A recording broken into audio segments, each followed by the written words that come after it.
Uhuru, Uhuru, everybody, Uhuru,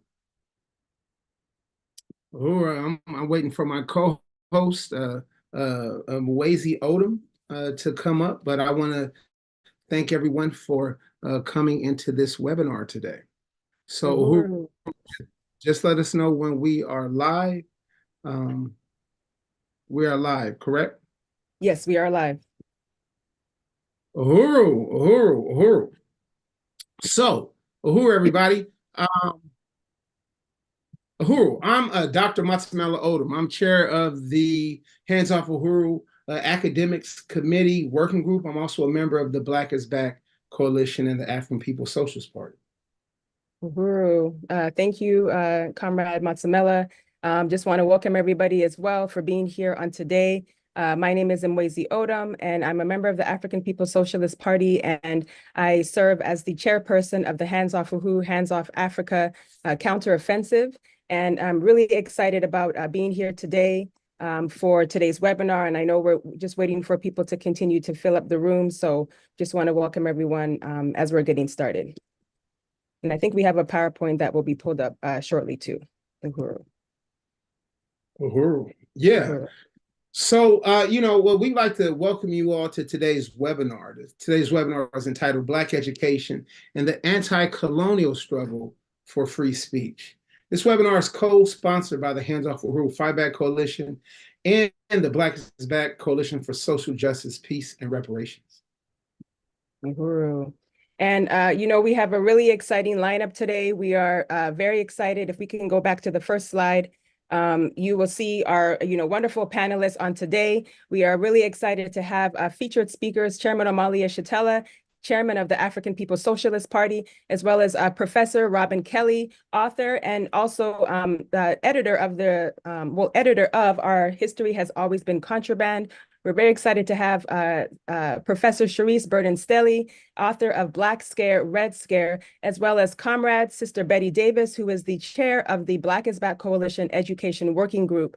And again, if you are tuning in on Facebook, on YouTube, wherever you are, we invite you right now to share this webinar.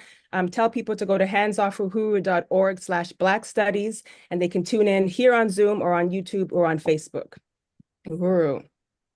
And I just want to say that, we will, just before we continue, I just want to salute my leadership, Chairman Amalia Shatella, who again is the chairperson of the African People's Socialist Party and serves as the chair of the Black is Back Coalition for Social Justice, Peace, and Reparations. Uhuru. Uhuru. Speaking of Chairman Amalia Shatella, today we're talking about education and anti-colonial free speech. Chairman Amalia Shatella, one of the Uhuru Three, has stated that if he was accused of being paid by Russians to read Mary Had a Little Lamb, he would not be facing trial. We are clear that what we're talking about here is anti-colonial free speech. This question of anti-colonial free speech is specifically important to the two committees that have organized this webinar: the Black is Back Coalition, Black Community Control of Education Working Group, and the Hands Off Uhuru Academics/Intellectuals Committee. Because what is often understood as freedom of speech in the bourgeois halls of academia is speech that is aimed to reinforce the colonial capitalist base of society, even reformist measures.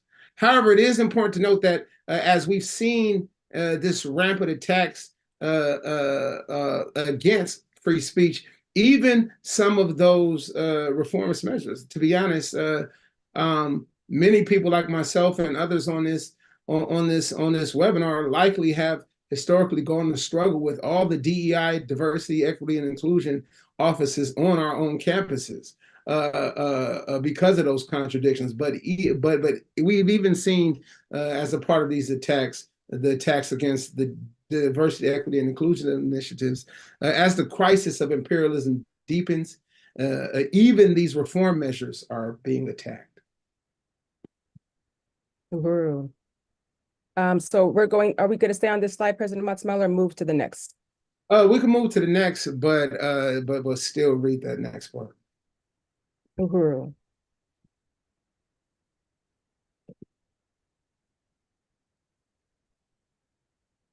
All right, that's you, comrade. So what we're defining as anti-colonial free speech is not merely an individualist right to say what we want, but the right to produce a counter discourse which challenges the colonial capitalist base of this social system, as well as its superstructure, which includes but isn't limited to the halls of academia. Now, we are speaking of an anti-colonial free speech, which directs us towards building a new world, which moves us beyond the current social system, its crises, its oppression, and all that other stuff. Recently, Alabama passed a law that outlawed diversity, equity, and inclusion, as we noted. This is the third wave of attacks against African-led education initiatives. In 2022, it was classified as an attack against Black studies and critical race theory. Then it became this blanketed sort of anti-woke project, and subsequently is now this attack against DEI initiatives. There are also laws classified as don't say gay laws being passed and other forms of reaction. Since October 7, 2023, and of course before then, there have been no more fierce supporters for the cause of Palestinian people outside of the Arab community than African people. Let's make that point correct, right? Because we got organizers on this call right now that in 1967 were left abandoned by elements of people who had called themselves friends of our movement because of the position our movement took in defense of Palestine. It was stranded in the worst parts of the United States because the people overnight withdrew their support from organizations like SNCC and CORE and things like that. So African people stand by Palestine and Palestinian people. On campuses, in communities, and in classrooms, Africans have led solidarity actions and encampments to call for the liberation of Palestine. These organizers have been attacked. In this note, what I want us to do is I want to salute Professor Tiffany. We can change slides. I want to salute Professor Tiffany Willoughby Herward and her courageous defense of students and their encampment at University of California, Irvine. So now what I want us to do is I want us to cue up the video of Professor Tiffany when Professor Tiffany was brutalized and attacked by University of California police on May 16 in her defense of the students. Uhuru. I'm a faculty member. I'm a tenured professor. They're destroying the campus and undoing a democratic, peaceful protest. Shame on them.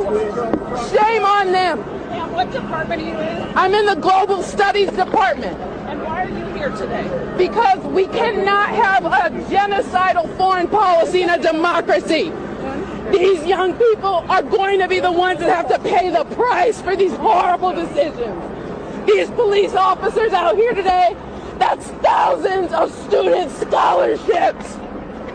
Thousands of students could have been able to go to school and have books and have housing.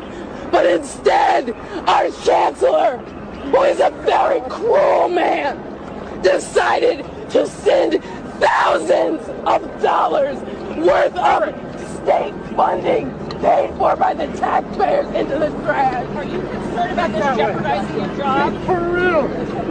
What job do I have if the students don't have a future? It is interesting to hear their perspective, to hear from some of these folks. Protesting genocide. Arrested for protesting genocide? Are you a student here? The genocide. I am a student. And why do you feel so passionate to get arrested today? Because 40,000 people have been murdered in Gaza. There are showing no signs of stopping, and our university has invested into BlackRock and Blackstone, which are invested. Uhuru. So I want to once again salute Professor Tiffany Willoughby Herward. I want to salute the people who have come and held up Professor Tiffany Willoughby Herward, who on May 15, 2024, was brutalized by University of California police for her defense of students organizing in defense of Palestine. Her brutalization and arrest has spurred support beyond the walls of higher education. It is representative of this moment of struggle. We could change slides. Now, I recently read through Robin Kelly's book, which he did with Kianga Yamada Taylor, and Colin Kaepernick, called "Our History Has Always Been Contraband."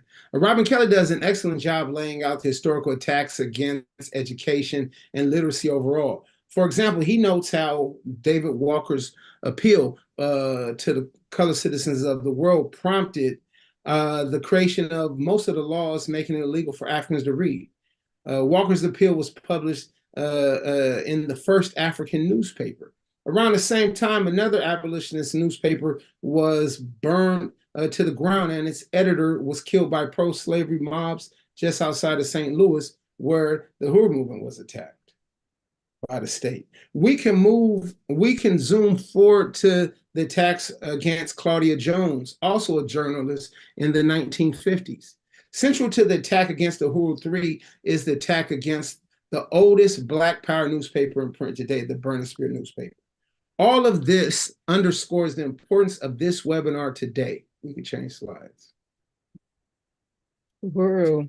Thank you, President Matsamela. And yeah, so this webinar itself is informed by the theory of African internationalism. This is a revolutionary, scientific, and materialist worldview, and the theory for the African working class. And this theory, recognizes that European wealth and African impoverishment occurred as a result of the European attack on Africa, the division of Africa, African slavery and dispersal and colonialism and neocolonialism, and the imperialist created capitalist economic system. And central to African internationalism, which is the theory, that is really shaping and changing the world. It is helping us to understand colonialism as the primary mode of production, and as a part of this process of colonialism, recognizing that it is the theft of that it also is the theft of African history, and as colonial subjects. We understand that Africans produce and reproduce for the world. We produce value, labor, and the history of the colonizer. Next slide. So Omalia Shatella notes that the centrality of the theft of African history and identity, that notes the centrality of the theft of African history and identity to our colonization. He lays this out in the essay, African Identity is Key, from one of his books, One Africa, One Nation, which you can find on the Burning Spear store online. Much of this essay serves as a basis for his historic 2019 Africa debate at Oxford University, which many have seen it, and that is circulated around the world.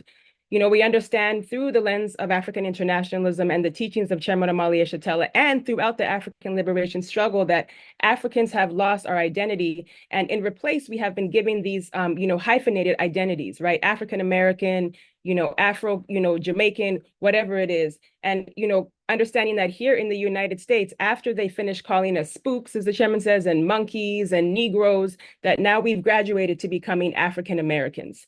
And, that's a really important point, because it further explains what the chairman says, that our identity is not our own. And these hyphens are a chain to keep us attached to our oppressors.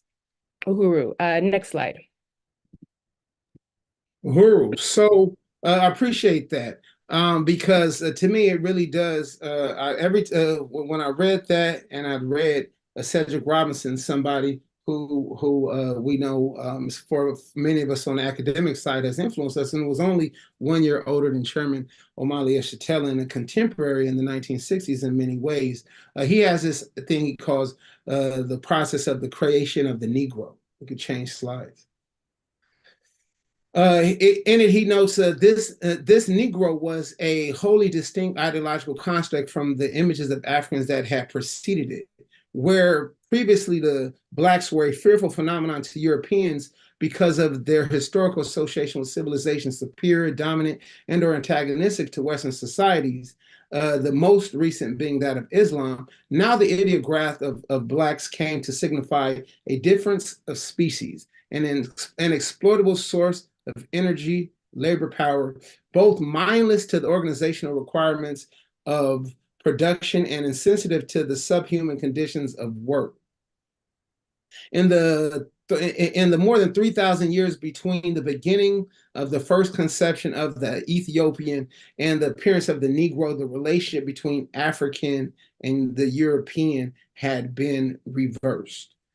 So change slides. So here he says that, and this is another thing I think people sleep on. He says, and for me, African internationalism helped to clarify. He says, from such a creature, not even the suspicion of tradition need to be entertained. In its stead, there was the black slave, a consequence masqueraded as an anthropology and a history. Anthropology and history are not simply the informal investigations of the past. They are higher education disciplines, birthed from the European Enlightenment. Though it's missed by many, Robinson is identifying the bourgeois university as a central force in the colonial superstructure. This underscores the importance of Black education and the struggle for anti-colonial self-determination.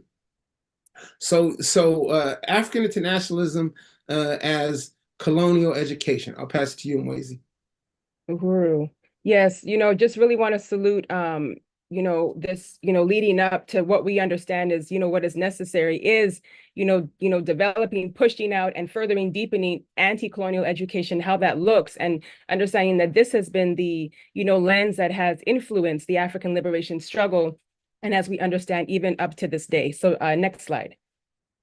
And, the influence of African internationalism, we can see it throughout the world. And even just like in recent years, the writings of Chairman Omali Yeshitela of the African People's Socialist Party, and who is again the leader of the Uhuru movement, has been cited in multiple publications.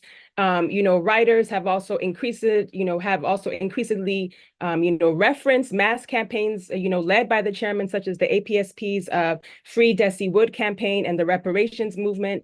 Right here on this photo you see here, this is when Omali Yeshitela visited San Diego State University. And this is, a group of students and professors and community members who came out to hear, this anti-colonial, understanding about how we can shape the world. And, the chairman has founded the Burning Spear newspaper, this, in 1978, and he's authored, 24 publications over the past 50 years since the founding of the party on May 25th, 1972. African Liberation Day, which we just, recognized last month. And again, the writings of Chairman Omali Yeshitela, the Burning Spear newspaper, Burning Spear publications have served as what we understand as dual and contending, to the colonial capitalist superstructure. And again, the chairman's books have been adopted at these campuses around the world, and he has spoken to scores of universities. And so again, that image there, we just want to salute the, students and the professors who welcomed Chairman last year. Next slide. Oh, so the Africa debate and the war on ideas. So on January 24, 2019, Chairman presented at Oxford University in Oxford, England, as part of the Africa debate. This address was delivered to the Oxford Union on the same floor that Malcolm X had addressed the world 55 years before. In his address, the chairman challenged the colonial, neo-colonial domination of Africa, promoted the leadership of African internationalism and the African Socialist International. In the Africa debate, Chairman Omali Yeshitela took African internationalism to the center of bourgeois academia and won. Most importantly, he won over masses of African people. The reach of the Africa debate reflects the and it's been viewed by millions of people in Nigeria alone. In Nigeria alone, so the reach of this really reflects the influence of Chairman, but I think it also allows for us to understand the context for the July 29, 2022 attacks.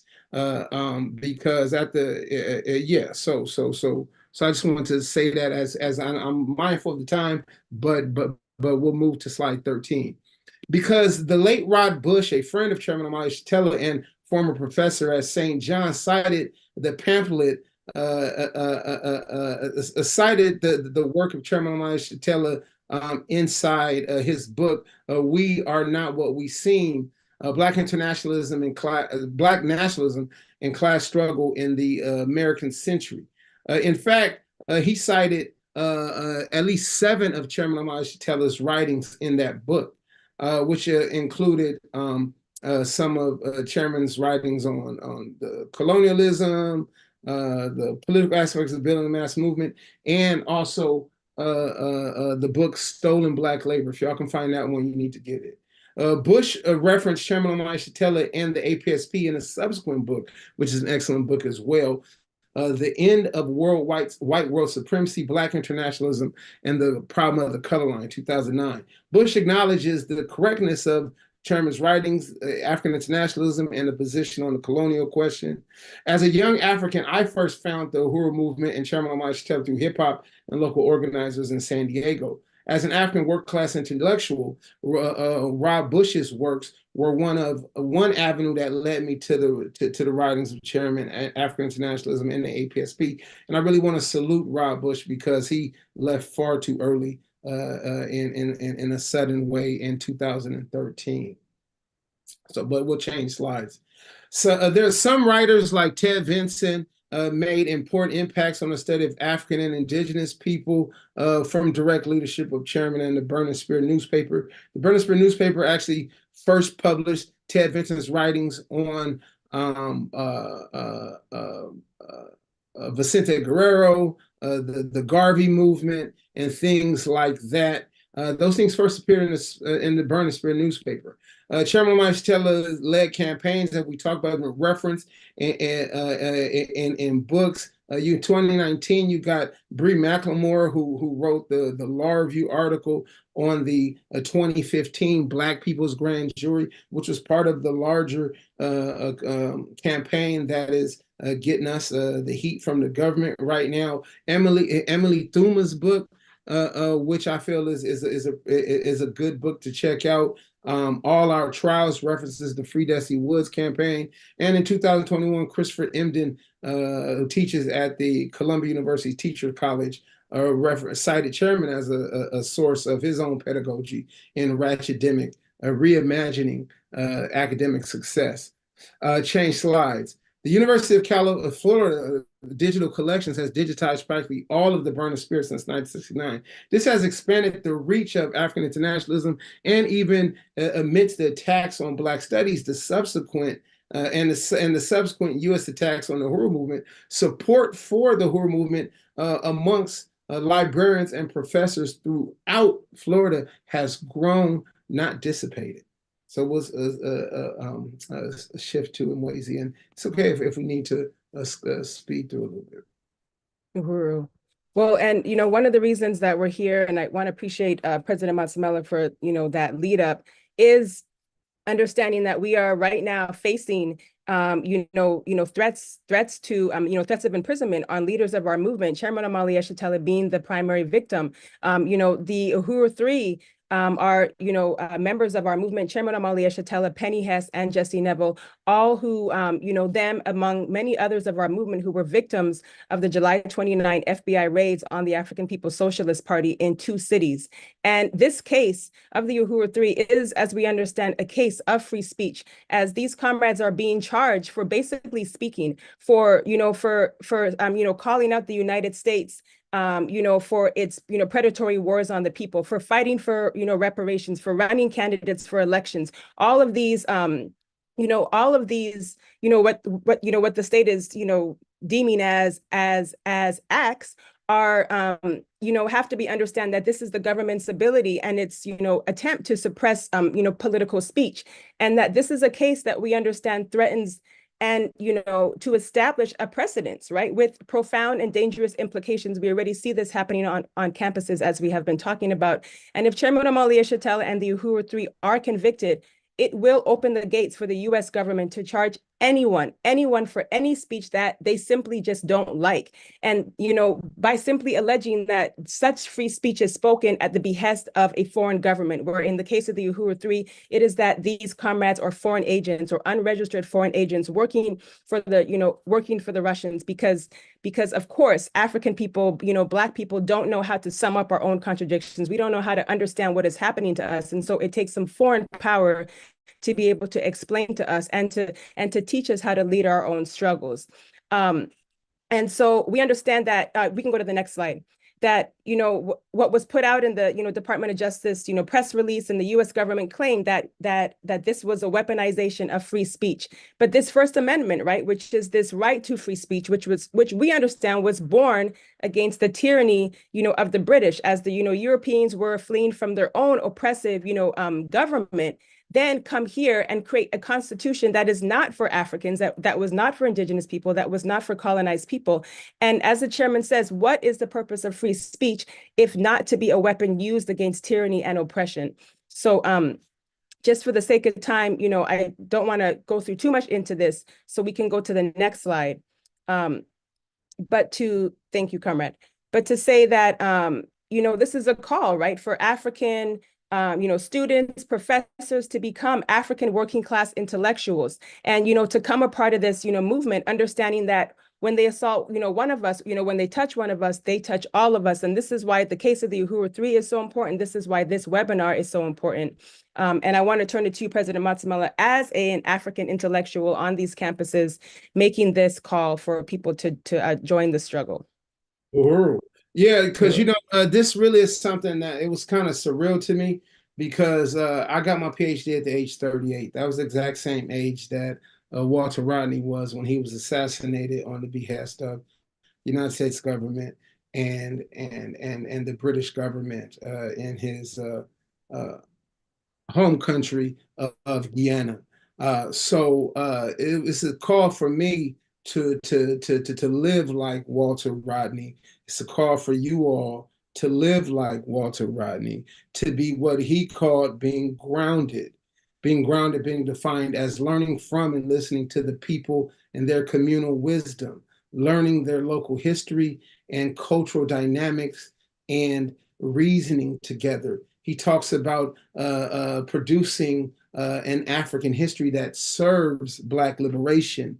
So it's not just some abstract sort of, did you know I could write my name in the Kemetic or something like that? No, what's the purpose of what you're learning, and how we're going to apply that to African liberation? So as well, we know that the African revolutionary martyr from Guinea-Bissau, Amilcar Cabral, referred to this as class suicide, right? The revolutionary African petty bourgeoisie being reborn as revolutionary workers. This is what we're calling for us to do today. So Walter Rodney, we can change slides. And many of y'all hear this, I'm a scholar activist. No. Walter Rodney was an African working class intellectual. Can't stand the scholar activist term.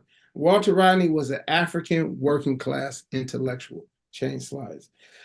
Louisa Kinshasa, in his 2009 article, The Role of African Intellectuals in the World, identifies what African working class intellectuals are. He notes that students aren't necessarily a class, they come from different classes, but the role of academia is to get Africans, regardless of what class we come from, to service and to service colonialism. The role of intellectuals in any given society, he notes, is to produce the ideas to solve the problems of production. So you're either solving the problems of production for the colonialists, or you're solving the problems of the production for us that are anti-colonial. The African working class intellectual uses their knowledge production to solve the problems of production for the colonized. So this is a call for us to be African working class intellectuals and to solve the problems and to overturn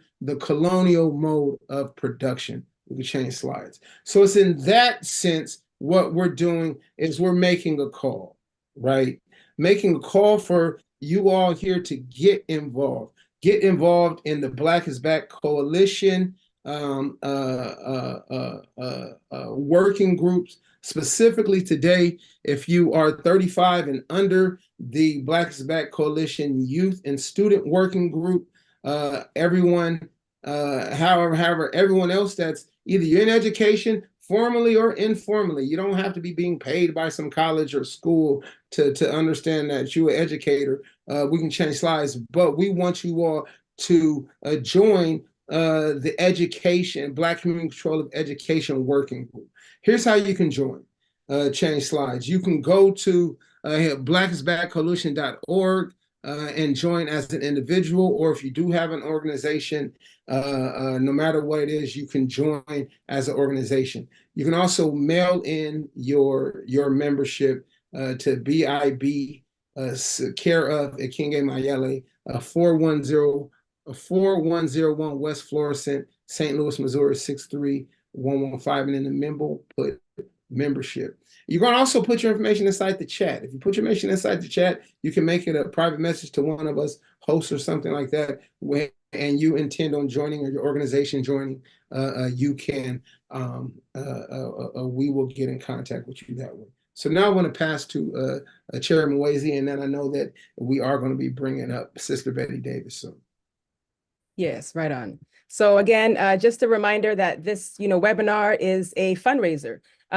These are, part of the work of the African, we can go back to the next slide, part of the work of the Hands Off Uhuru Academic Committee is to help, continue to fund the legal defense for the Uhuru 3. The Uhuru 3 are expecting trial in September, and we want to be able to appreciate all of our speakers on today. We do have a goal on the next slide for us to raise $1,000 towards the Hands Off Uhuru legal defense.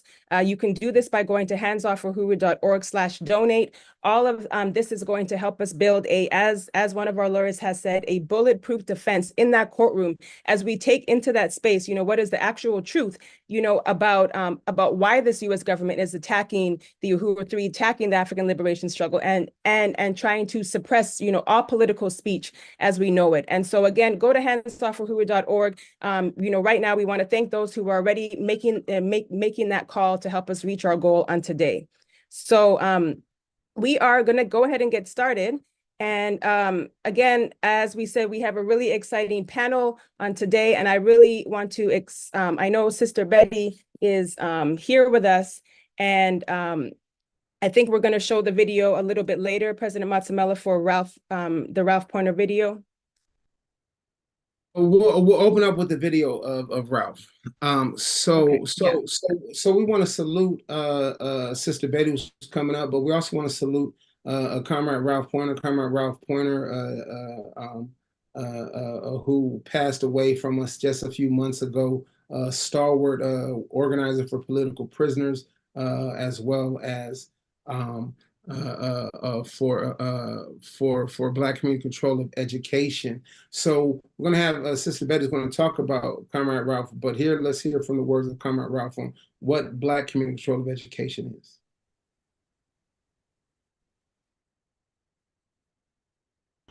The word is, here comes Ralph again with that community control of education. And it's true. I'm always talking about community control of education because in 2 days, when we're talking about the problems and the solutions we have with organizing, the struggle for community control of education deals with all of them.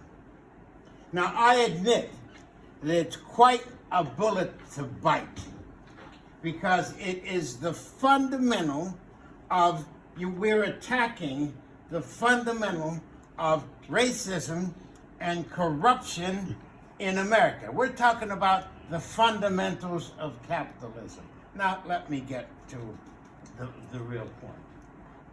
Everybody understands when we talk about education, we're talking about books, programs, etc., but that's the smallest part of education. We understand education is an industry. It's an industry. And the buildings, the schools inside of every community represent an industry. And what does industry represent? It represents jobs. Jobs. And this is what we don't have in the black and minority communities. And how big an industry? Well, it's the third largest part of the budget. The number 3 in terms of budget. And we don't have to research anything. We don't need new laws.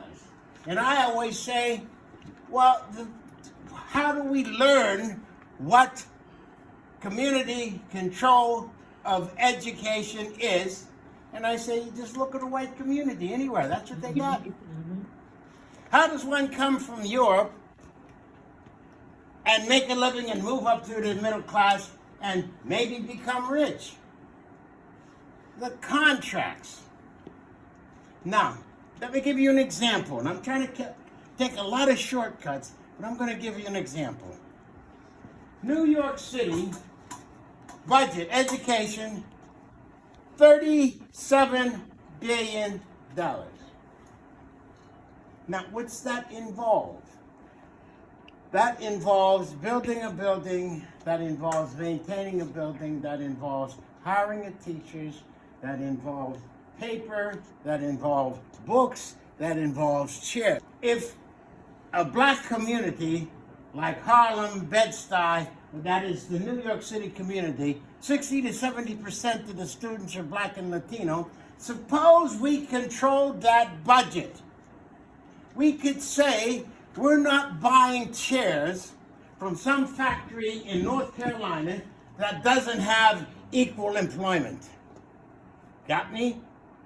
Now, every major city in the country has black communities. Every major city.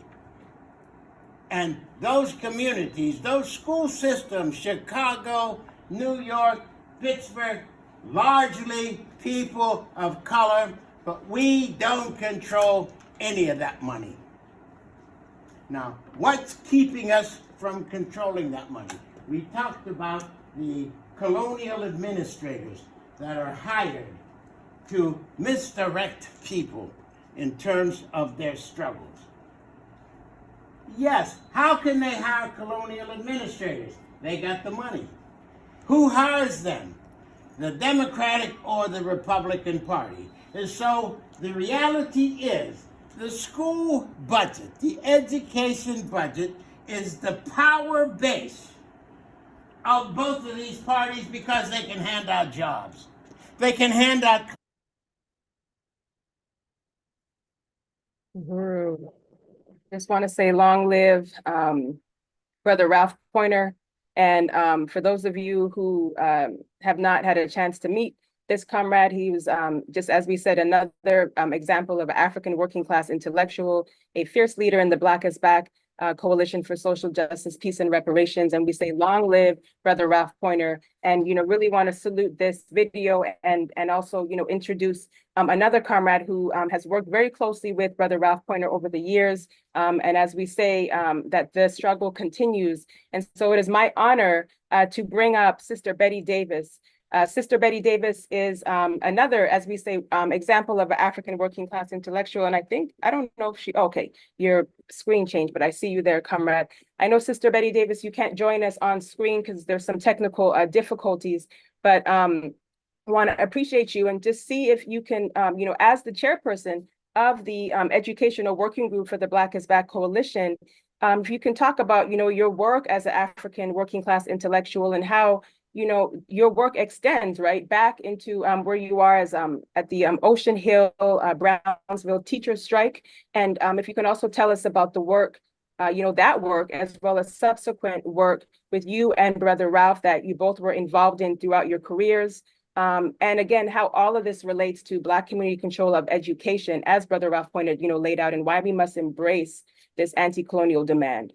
Uhuru. I want to explain how grateful I am to be here. And I want to say Uhuru and salute all of you because There is so much going on in terms of the struggle for liberation. Can I be heard okay? Yes, loud and clear. Great to And have you so on, I know most of you, if you were here today, there were probably 3 or 4 demonstrations that you should have been at. In addition, I want to apologize to you because I do not pretend to be here. I think only a third of me is here.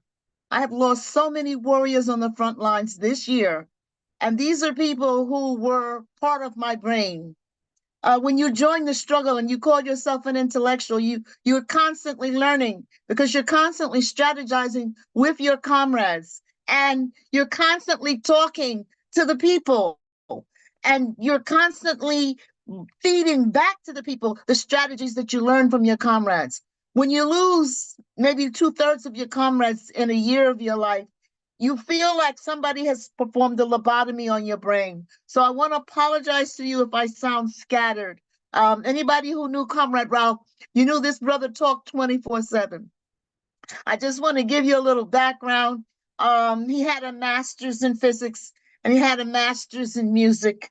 And when he came to New York City as an educator, he was had been a teacher for a number of years in Pittsburgh. The parents there had fought the Pittsburgh educational colonial establishment to make him one of the first Black teachers in that establishment.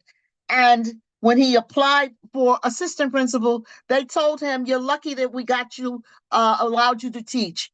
That's as high as you're going to go here." So figured he'd come to New York, things would be different. Came to New York, came to Harlem, and he was maybe one of 3 Black teachers in an all-Black school in Harlem. No Black principals, no assistant principals, guidance counselors, etc.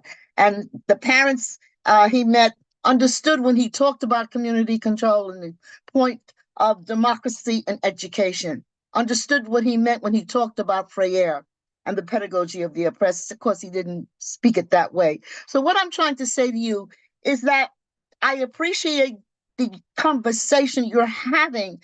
They started with history and they mentioned the history of the struggle of the Africans who freed themselves. Don't kid yourself. The Africans in this country freed themselves. If the millions of Africans had not joined the North in fighting the South in this so-called civil war, they would not have been successful. The Africans made the difference. So we freed ourselves. And that has to be clear. Nobody gave us our freedom. However, the issue of being a captive in this country is still real today.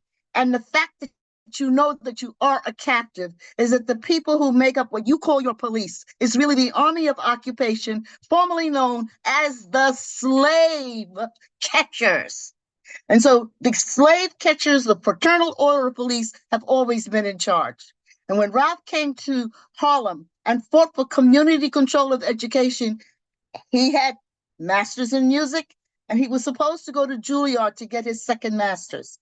And Queen Mother Moore, many of you know her name, Audrey Moore, she said to him, "Son, we got enough flute players. We got enough horn players. We need revolutionaries." And he joined that movement and gave up that struggle for his masters. And when he put the first Black principal in, he didn't ask the white principal to leave. He made him leave. And one of his students who was in his class in the 5th grade said, "I came down the block that morning to go to school. And the next thing I knew, I thought it was on a Kung Fu movie set because my teacher was there and he was punching out cops and they were flying in all different directions."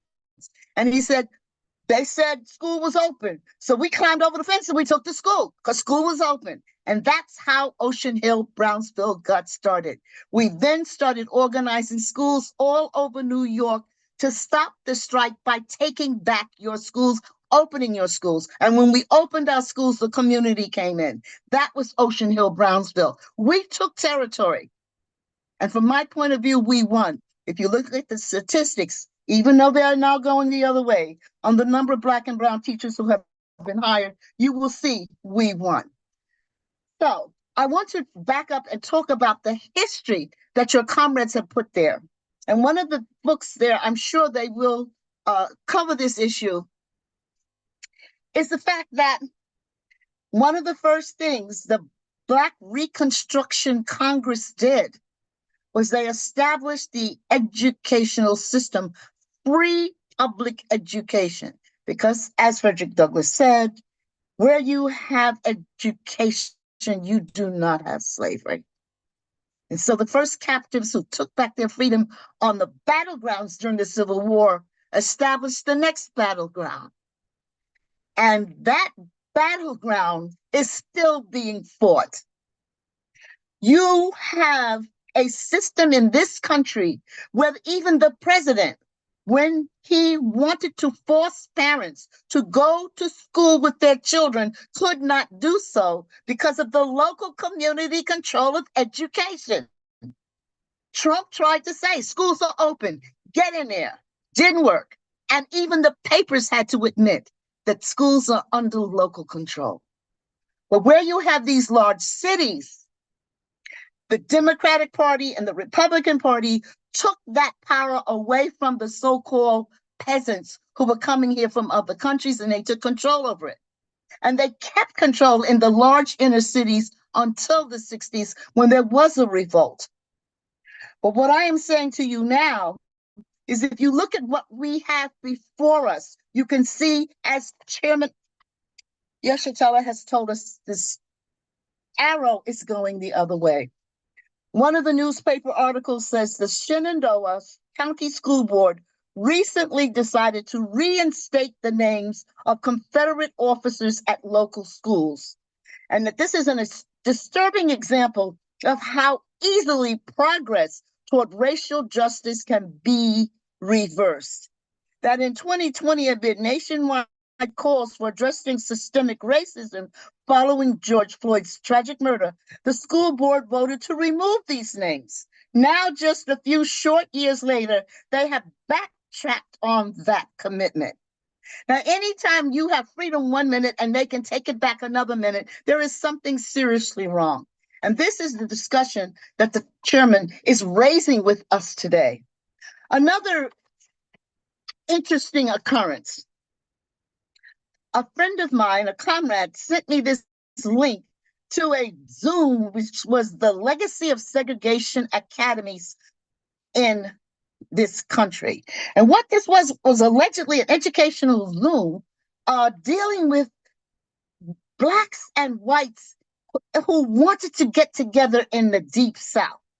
And they were upset that they can't go to the same schools. And who were these Blacks?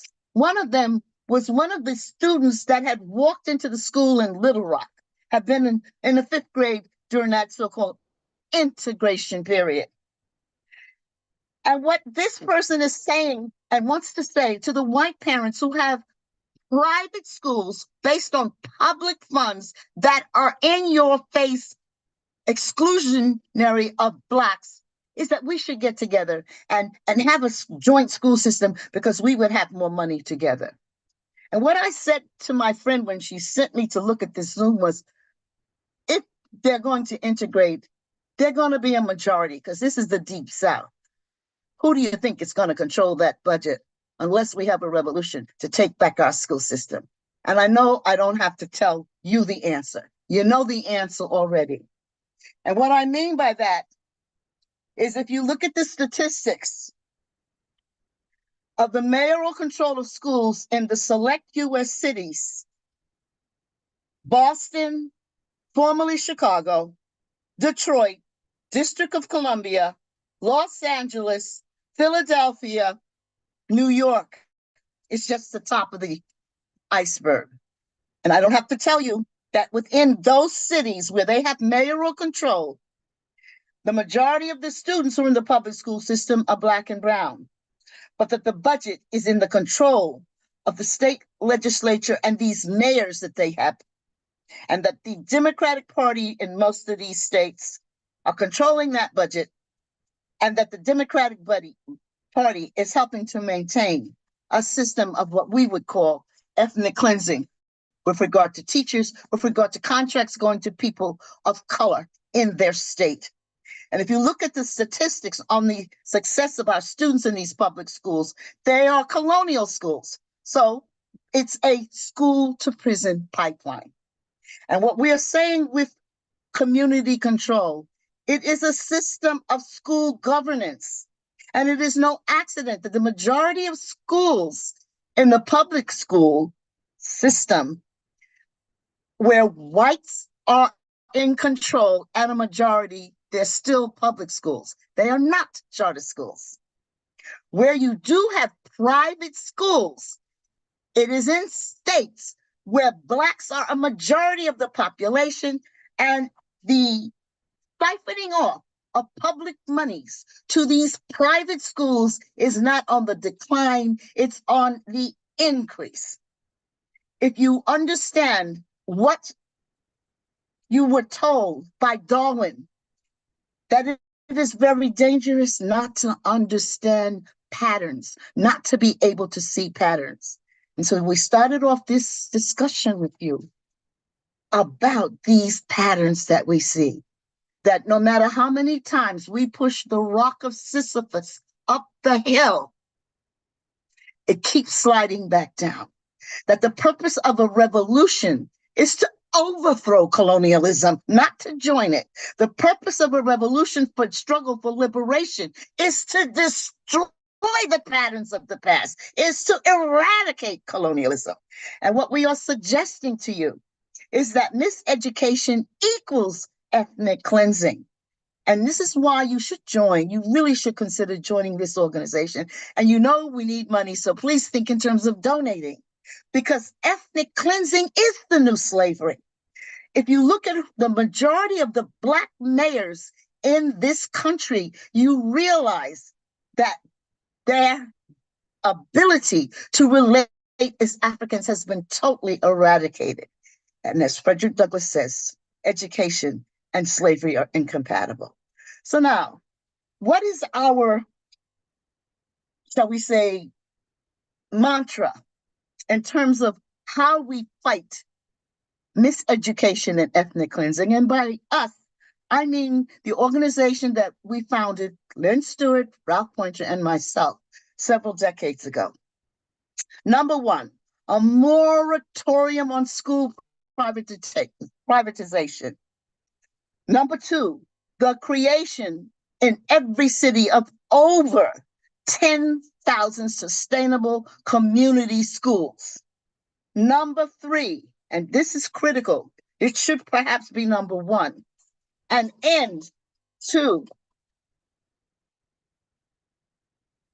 the tolerance of the concept of zero tolerance of policies in public schools. Because as many of you who are in education understand, zero tolerance in public schools is a code word for the criminalizing of our children in a more morally reprehensible fashion.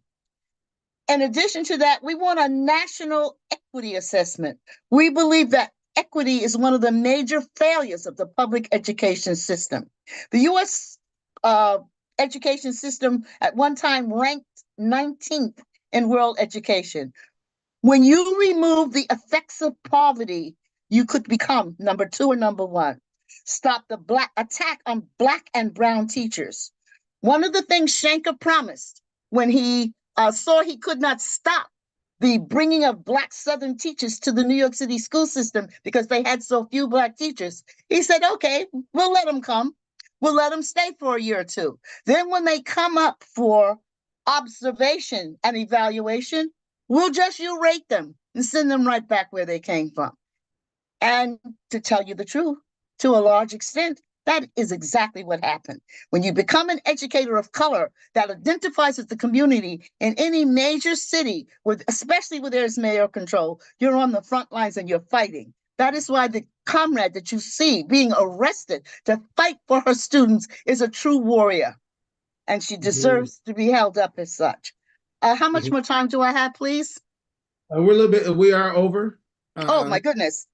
Okay, so I'm going to conclude by giving you one more interesting fact, that there is currently a court case being brought against the state of North Carolina because of the deliberate 2.1 billion underfunding of the HBCU students. Now, this is not just happening in North Carolina. This is not just happening in that particular state. It is the pattern in the United States with regard to the HBCU colleges. And what we're saying is that community control on any campus involves the struggle and organizing of the parents and the educating of your community. Thank you. Uhuru, thank you so much, Comrade Sister Betty.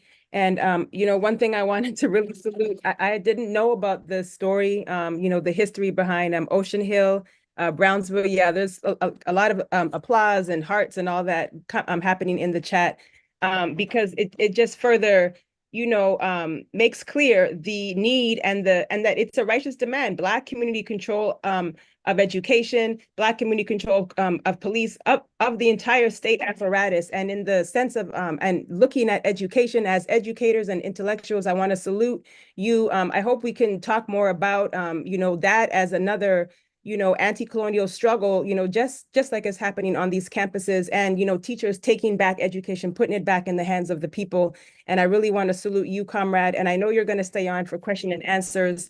And so because others may also have questions, but I want to salute you, salute Brother Ralph Pointer, and also the struggle with Comrade Lynn Stewart as well. So again, you just heard from Sister Betty Davis, who is the chair of the Black Community Control of Education Working Group with the Black is Back Coalition for Social Justice, Peace, and Reparations. And we're going to bring up our next speaker, and I'm going to take a moment to introduce Professor Sharice Burden-Stelly. Professor Sharice is a critical Black studies scholar of political theory and political economy, intellectual history, and political and historical sociology. Professor Burden-Stelly's research produced 3 complementary lines of inquiry. The first looks at transnational entanglements in U.S. Capitalist racism. The second excavates 21st century Black anti-capitalist intellectual thought, theory, and praxis. And the third focuses on the area, examining theories and discourse of economic development in the African diaspora.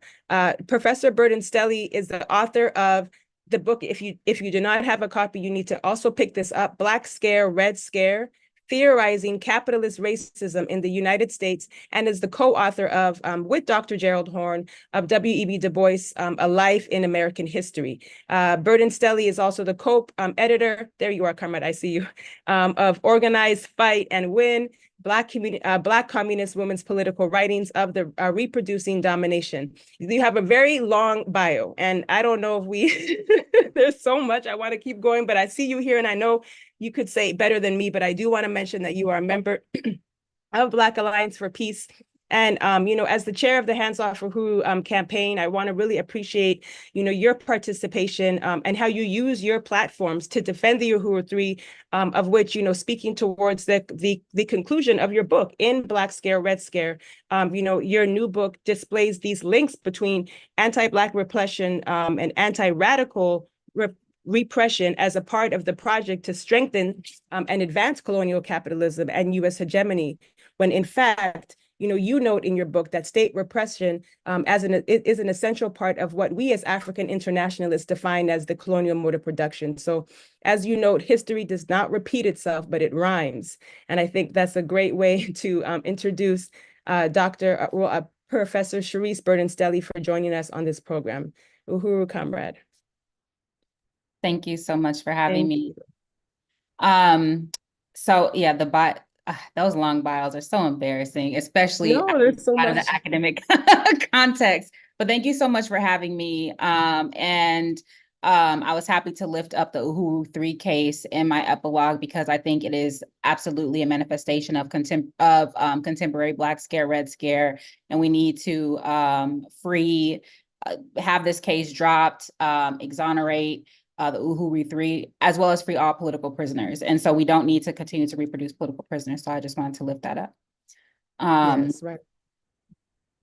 So I have a question that I'm going to respond to. Did you want to read it, or do you just want me to go? Yeah, exactly. Thank you so much, comrade. And I just wanted to, kind of go on further, because, you noted that the state attacks against radical activity and like the war of ideas, but also how you document the role of, quote, radical knowledge production to expose the brutality of this social system. So with the attacks against radical intellectual activity on campuses, as well as the attacks against the Uhuru 3, can you say how is there a continued relationship between domination and repression itself? As well as an African intellectual, how important is it for you to engage in this tradition of Black radical knowledge production? Uhuru.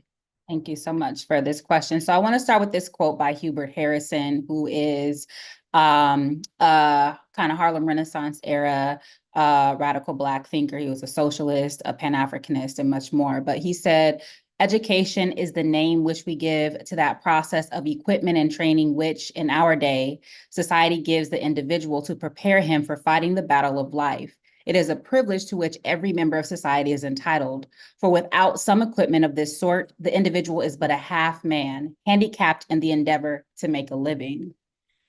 So education that's rooted in anti-Black racial oppression and anti-radicalism is education for subjection, because it does not prepare us to struggle for a world beyond white supremacy and capitalist exploitation and colonial domination. So we continue to be half persons, or as George Jackson put it, are condemned to live butchered half lives, because we are either denied the equipment and training we need, or we're punished, discredited, criminalized, or worse, for excavating, cultivating, creating, demanding, and organizing for this equipment and training. So how does this form of repression manifest in the context of academia? So elsewhere, I've referred to intellectual McCarthyism, which is a way of completely erasing or discrediting or distorting radical thought generally, but Black radical thought particularly, so that it's not part of our toolkit for how we organize, how we struggle, and how we envision a new world. So, for example, we might know about Thurgood Marshall, but we won't know about William Patterson. We might know about the National Association for the Advancement of Colored People, but not the International Labor Defense. We'll know about the CIA-backed American Society for African Culture, but not the Council on African Affairs. We'll know about a framework like intersectionality, which is an argument about recognition before the law in its inception, but not about triple oppression, which is fundamentally anti-imperialist and fundamentally about explaining the material and social conditions of Black women and the relationship to the capitalist mode of production. Another result is the liberalizing of radical thought. So, for example, if we know about somebody like W.B. Du Bois, we'll only know about souls of Black folk and not about Black Reconstruction or in Battle for Peace. We won't know that, in fact, Du Bois joined the Communist Party in 1961. Or if we have somebody like Lorraine Hansberry, we'll know about her as a playwright of, A Raisin in the Sun and other plays, but not that she was a staunch radical peace activist, not a pacifist, but a radical peace activist, and somebody who absolutely believed in the complete liberation of African and oppressed people. Another manifestation of the convergence of anti-Black racial oppression and anti-radicalism is the marginalizing or tokenizing of those who do this radical work. So either we're completely discredited or disregarded in the context of academia, or they'll let one or two join a panel or be recognized as if it's something, this form of thought is something completely aberrant that only a couple of people could do or are willing to do, right?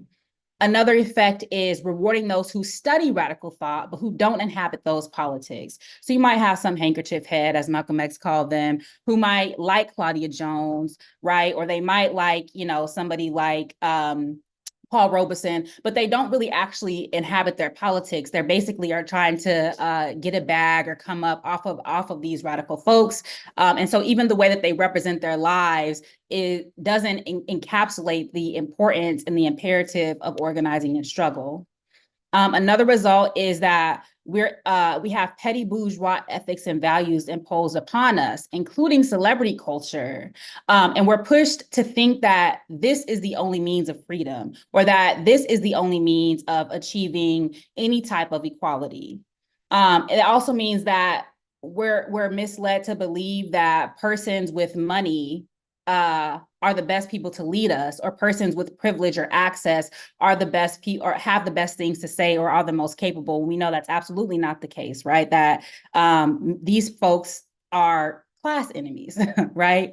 The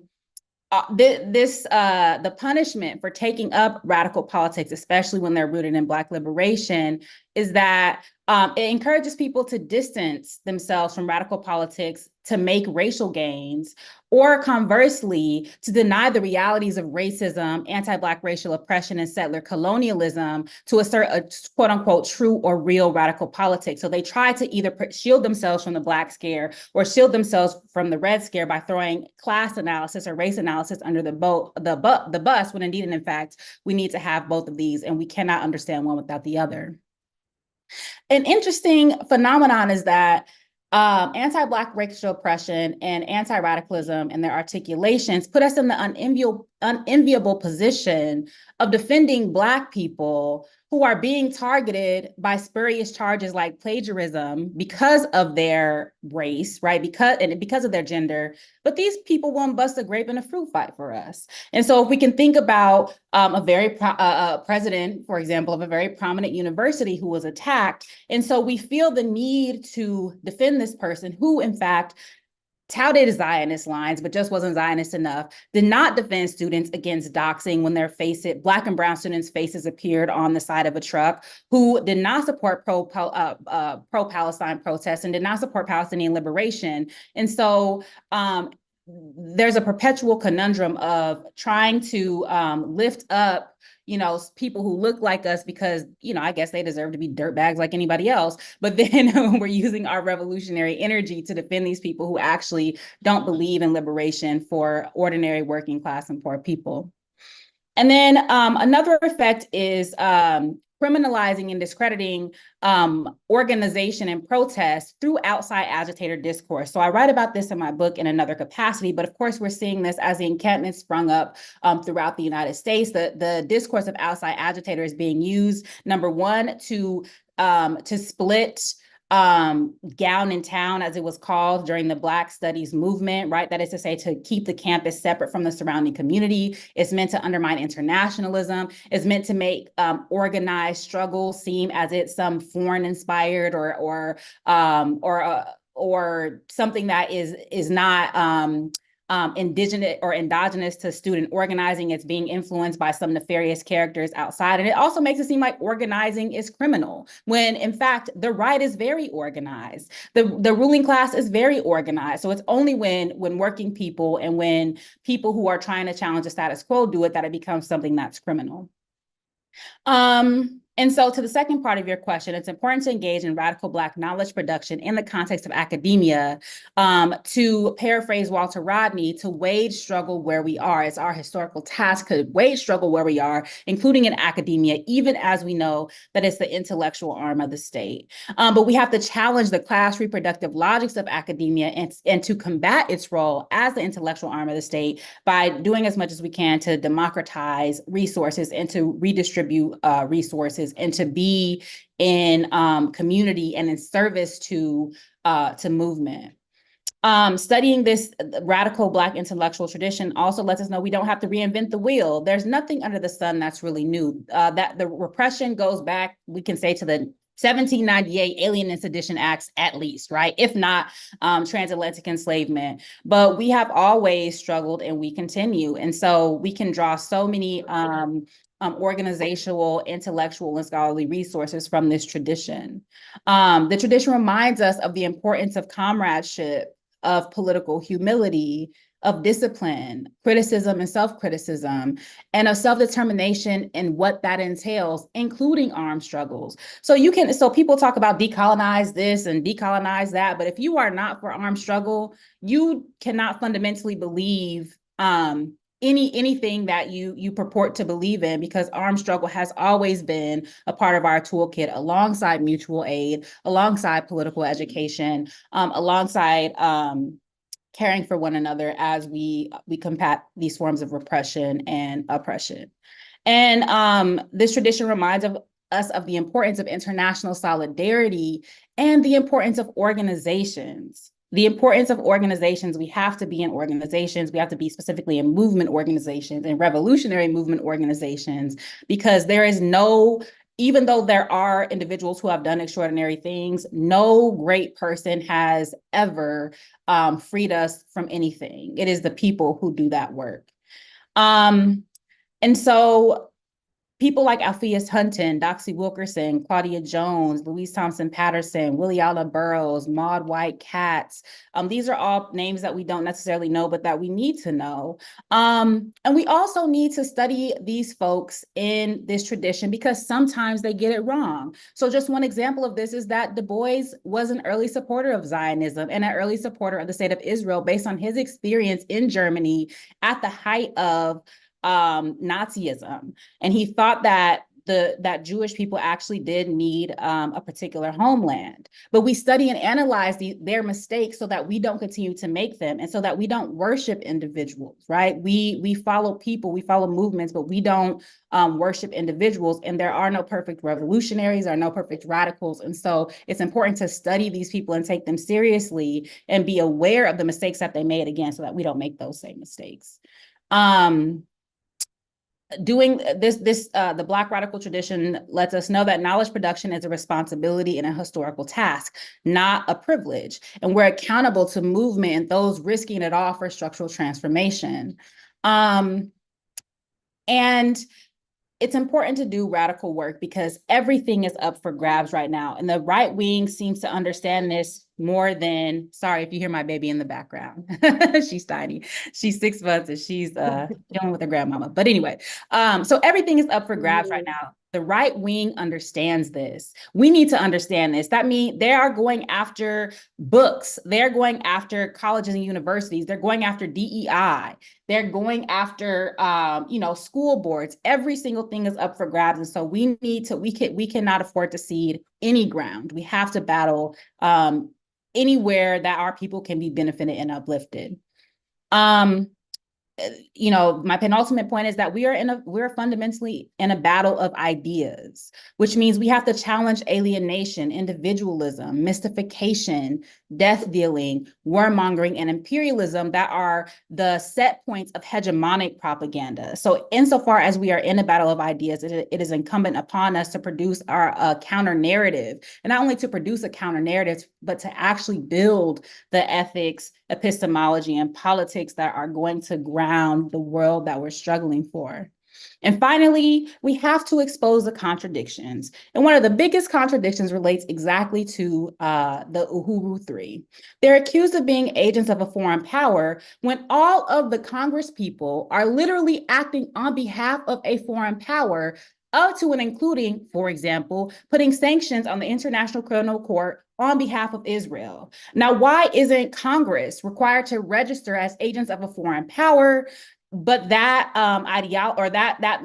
misconstrual is imposed upon anybody, especially Black people, who are simply accurately analyzing our historical and material conditions. And we don't need the Russians, the Bolsheviks, the Germans, or any other so-called foreign influence to tell us anything. We know exactly what needs to be done, which is why we have gotten where we are despite seemingly insurmountable odds. So I'll stop there. Thank you.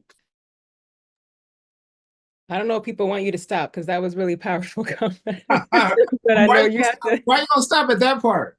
I know you just dropped the mic. Keeping that up, got to keep us on time, y'all. Yes, I know, no, but really want to appreciate. Oh, go ahead, President Matsumela. No, go for it. Okay, yeah, I just really wanted to appreciate your overview and just how you took on that question of. I think you mentioned something like intellectual McCarthyism and how they say this, or we'll learn about this, but not about that. And that's, what we understand and what I appreciate even having this in the context of African internationalism and how we understand the world is one thing the chairman says is African people are the objects of history, and the colonizer is the subject of history. And so this is why we, only receive it. And this is part of developing this whole colonial mentality and these, class wars, which we understand is all concentrated in the question of colonialism. And I really just want to salute you and also hope that you will stay on. And we did link your bio in the chat here on Zoom and make sure that we get it in other places because it's just such great work that you're doing, Comrade Uhuru.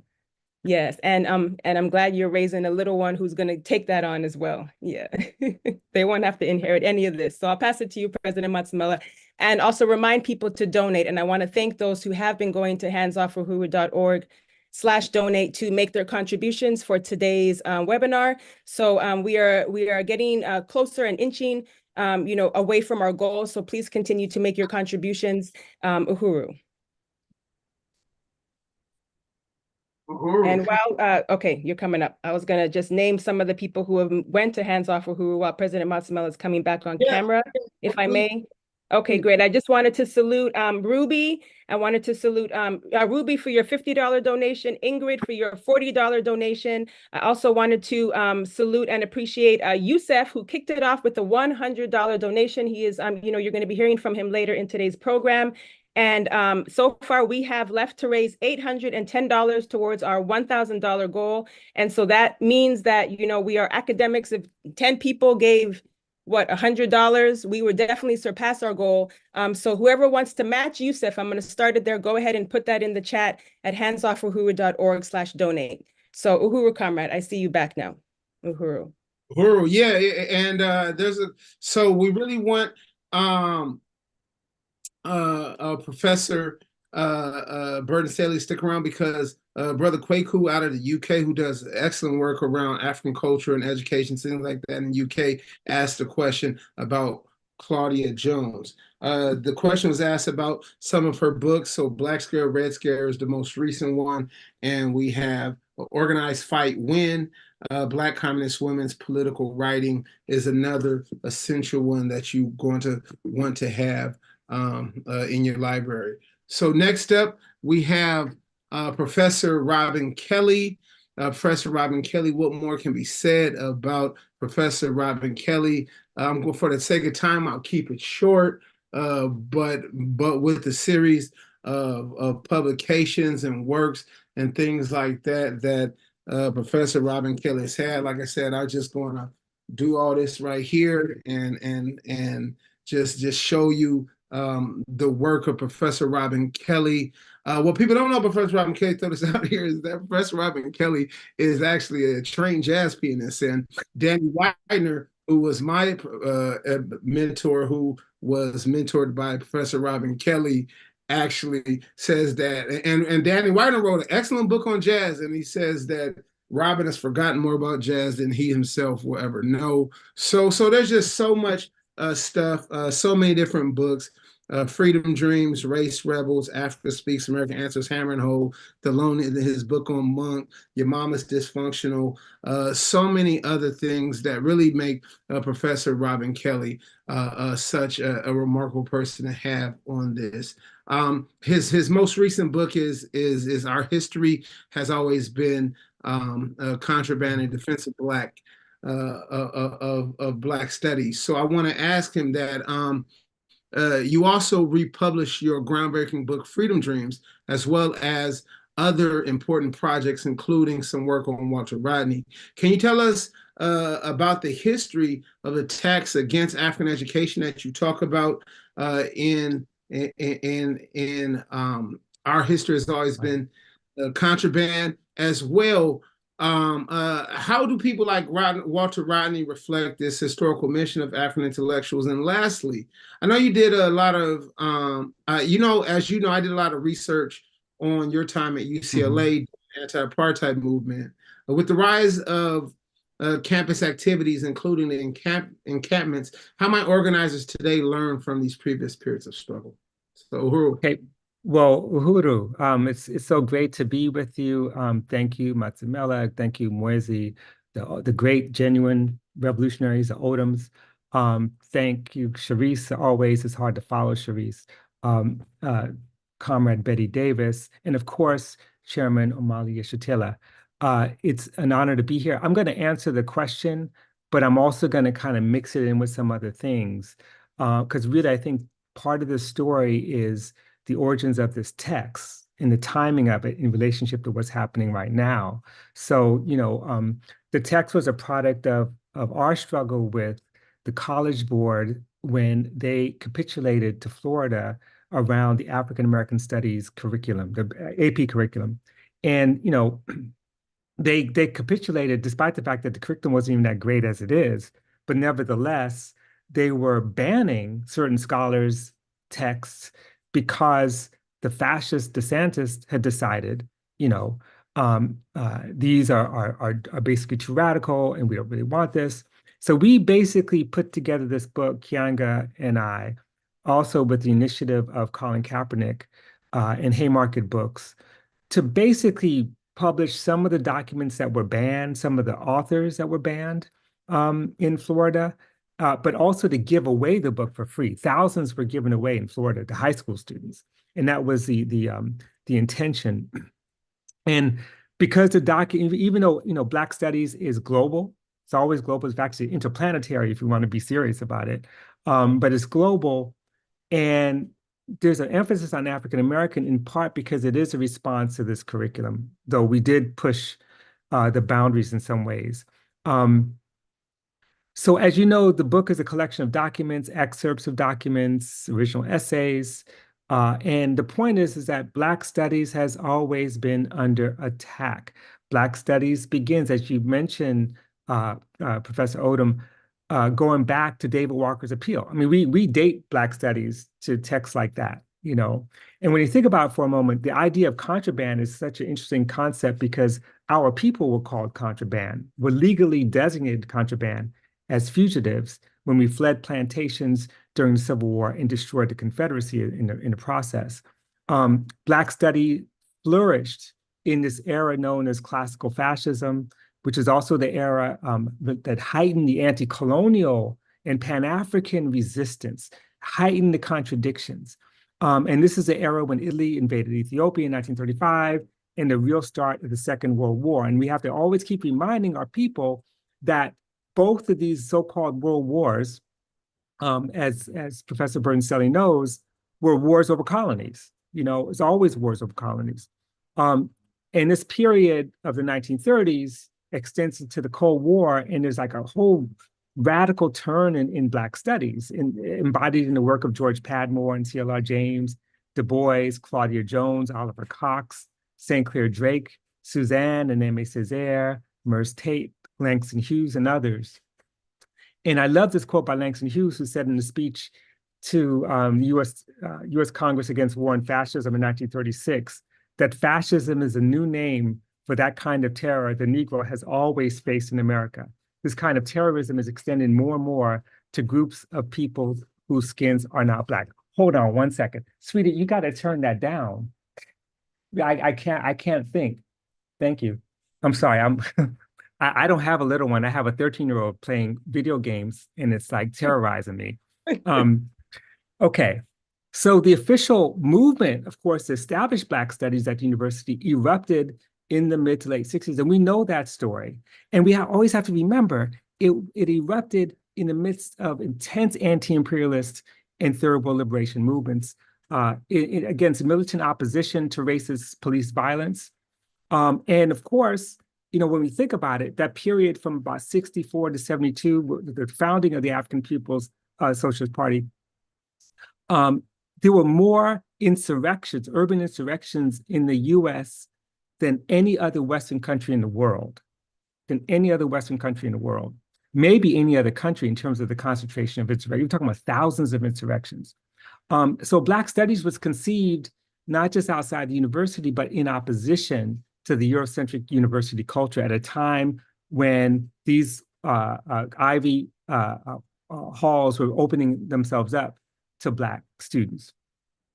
And of course, those Ivy halls had no commitment to transform the institution or transform the world. And this is why Black Studies often developed institutional models that were independent or semi-independent of the academy.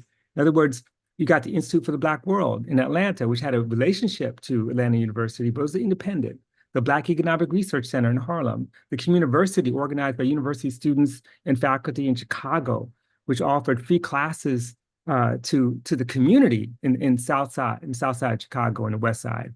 So there's that tradition. And of course, our movements have always been sites and ciphers of political education. it's funny how we talk about the history of Black studies as if it's only within the university. But as you know, the African People's Socialist Party itself had its study groups, had its political education, and we can go on and on and on to all those organizations, from the Black Panthers to the Black Liberation Army, um, to the All African People's Revolutionary Party, right?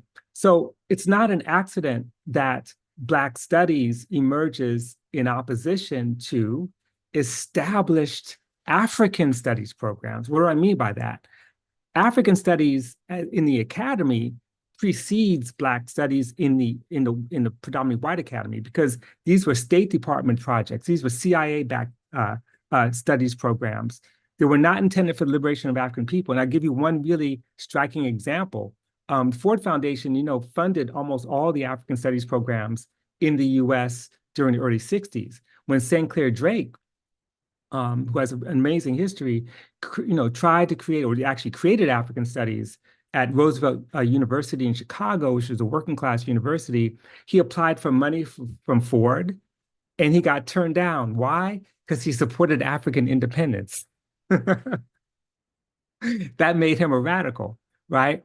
So once we look outside the US, and this is where Walter Rodney comes in, again, let's kind of rethink the trajectory or the genealogy of Black studies. You can find African studies programs outside. One of the most important ones in the world was the University of Dar es Salaam in Tanzania, a radical center of African studies. That's where, Walter Rodney in some ways held court. That's where some of his most important works, from How Europe Underdeveloped Africa to his writings on the Russian Revolution, were completed. That's where he worked with figures like A.M. Babu, Issa Shivji, and others. The same Walter Rodney, of course, ends up at the University of West Indies, Mona campus in Jamaica, where his speeches on Black power at the university, but also in the streets, at the student union and in the streets, really, again, expanded and extended Black studies, radical Black studies, in a way that basically made him persona non grata in Jamaica, because he was pushing up, and not just him, but many others, pushing up against state power. And we could give some other examples. Rodney was the person who coined the idea of the guerrilla intellectual. And I have a quote here, which I don't need to read, because I think Professor Burton Stelly actually mentioned Rodney in a way that really speaks to his role. But the most important thing I want to emphasize in summing up Rodney's role is, he argued that we have to go beyond the buildings themselves, the symbolism of the buildings of the university.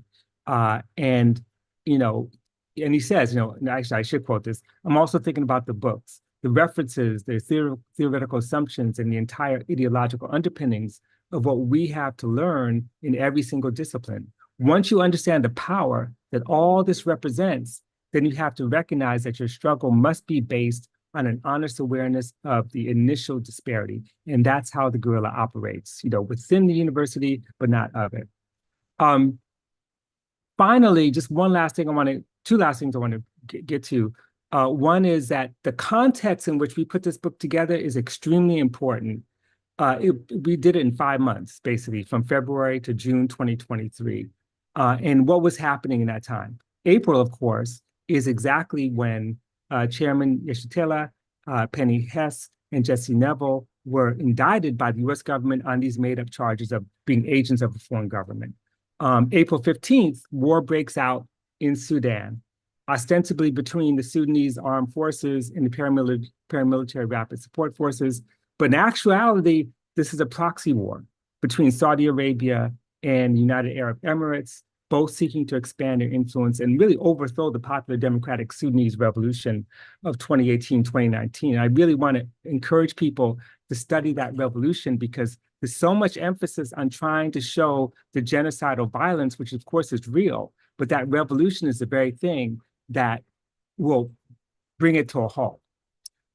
There was also escalating violence in Haiti at the time, escalating violence in the Eastern Congo, extending to Uganda and Rwanda, with the DRC getting military support from China, which has a vested interest in mining cobalt and other minerals related to tech and electric cars. And of course, there was the escalating violence in the West Bank. You have to turn it down. you don't need, I don't need to hear that. Okay, thank you. So settlers, Israeli occupation forces were killing Palestinians on a daily basis. This is all before October 7th. Israeli military incursions in the West Bank, in Jenin especially, took the lives of more than 130 Palestinians, right? Displaced thousands, forced 250 Palestinian students from West Bank universities.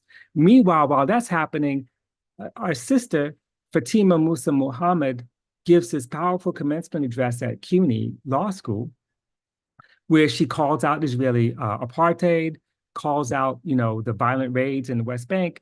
And for that, and I think it's an important lesson here, she gets attacked, right, from Democrats and Republicans who tried to defund CUNY and any institution that permitted organizations or events to criticize Israel or Zionism. So like clockwork, the loudest liberal defenders of academic freedom, all the people who are calling out DeSantis and calling out Texas about eliminating DEI and multicultural education, they have nothing to say when it comes to Israel's crimes. It's the Palestine exception, it still holds. And so this is where we are now, where university administrators after October 7th fell in lockstep with Zionists because they are accountable to their trustees, to their donors, not for the pursuit of knowledge, not certainly for social change, and not accountable to our students, but accountable to basically the money. And the last point is really crucial because it explains why our universities are turning into police states. And I'm talking about my university at UCLA, not just, we see it at Columbia, we see it everywhere, but UCLA, where our students have organized, nonviolent occupations on campus to protest US support for genocide in Gaza, to demand that their institutions divest. And of course, University of California, Irvine, where our friend Tiffany Harvard Willoughby,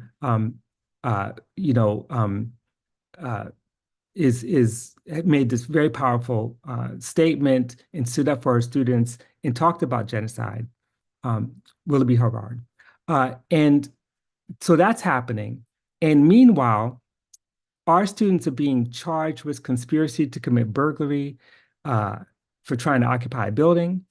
Our chancellor and our executive vice chancellor and provost, Darnell Hunt, who actually comes out of Black Studies, think about that for a second, simply allows fascist and Zionist mobs onto our campus to attack our students and faculty under police protection. And when these fail, they just send in the riot police. And there's a lot of violence, which, I've written about and you could read about and look at. But one thing I didn't mention, though, is that the cost of policing UCLA just during that period of the encampment, 1 week basically, cost $580,000.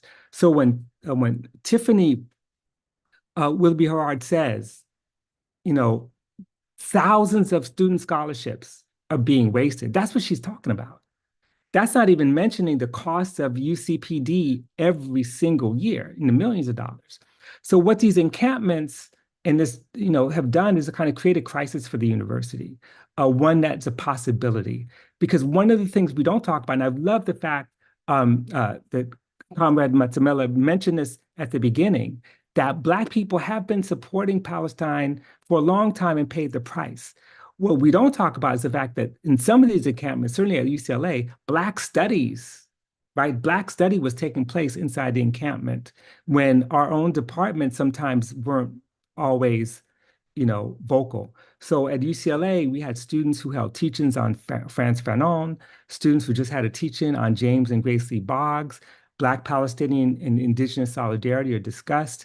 This is the kind of education that's taking place. So the attack on the university, this assault on critical knowledge, is a war on us, a war on democracy, a war on reproductive rights, a war on labor, a war on the environment, a war on land defenders and water protectors, the war on the rights and safety of trans and non-binary people, on asylum seekers, on the undocumented, on the unhoused, on the poor. And of course, it is a vector in the perpetual war on Black people and Black movements.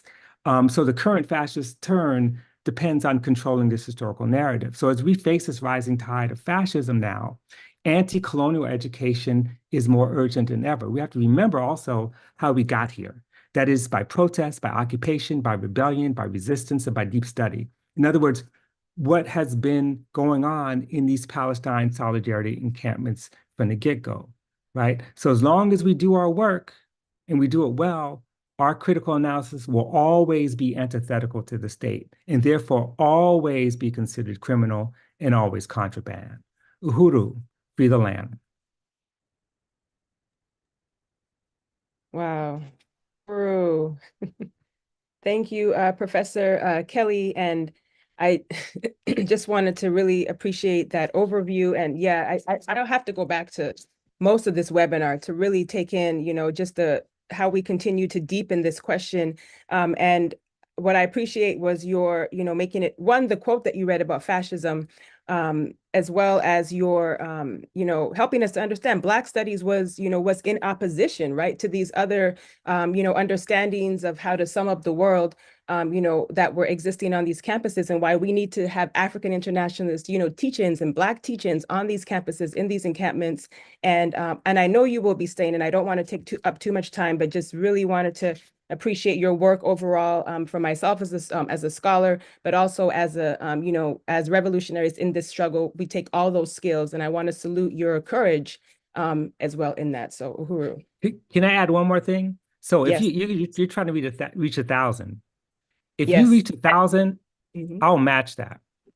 Well, let me just, I'm so glad you said that. No, I'm telling you seriously. If you reach 1,000, I'll match that. So people need they need to donate now. Yeah, they need to donate now. And you know what? They have been donating, and it's going to make our appeal so much easier. We are actually $90 away from our goal. We have raised 910 so far. So whoever wants to, I'll do half of that 90. Whoever wants to match me for $45, we have made our 1,000, and Dr. Kelly has made the call. We can double our goal. I really want to salute that, comrade. Put me down for 45, please, as my pledge. If somebody wants to match that, there we go. Tasha Thomas, Uhuru, comrade Tasha, from you. So we're gonna announce all of our donors later, but comrades, we have just almost doubled our goal. Well, we have doubled our goal. I see all the calculations coming in. Dr. Kelly, thank you. Uhuru, yeah. Yeah, that was so on point. One thing that I appreciate is it's an article that I always use when I teach Intro to Black Studies is But a Local Phase of a World Problem, Black History's Global Vision, 1883 to 1950. In many ways, I see it as kind of like a precursor to what y'all do. And to understand that publication process, to know that y'all was able to put together a book in like 5 months is beyond remarkable. I really, and then you distributed it, because that's the thing about it being contraband, right? When you think about contraband, people think about things like illegal drugs and weapons, but what we're talking about is simply the attaining, the retaining, the passing on of African knowledge production as being a weapon. Because because it does equip people. So I just want to say that is so important. And there were some questions about things you can read. I would say, if you just Google it, you can find it for free. It's an excellent essay, but a local phase of a world problem. In terms of books I use for my classes, To Make the World Anew. I mean, you should. So I really just appreciate the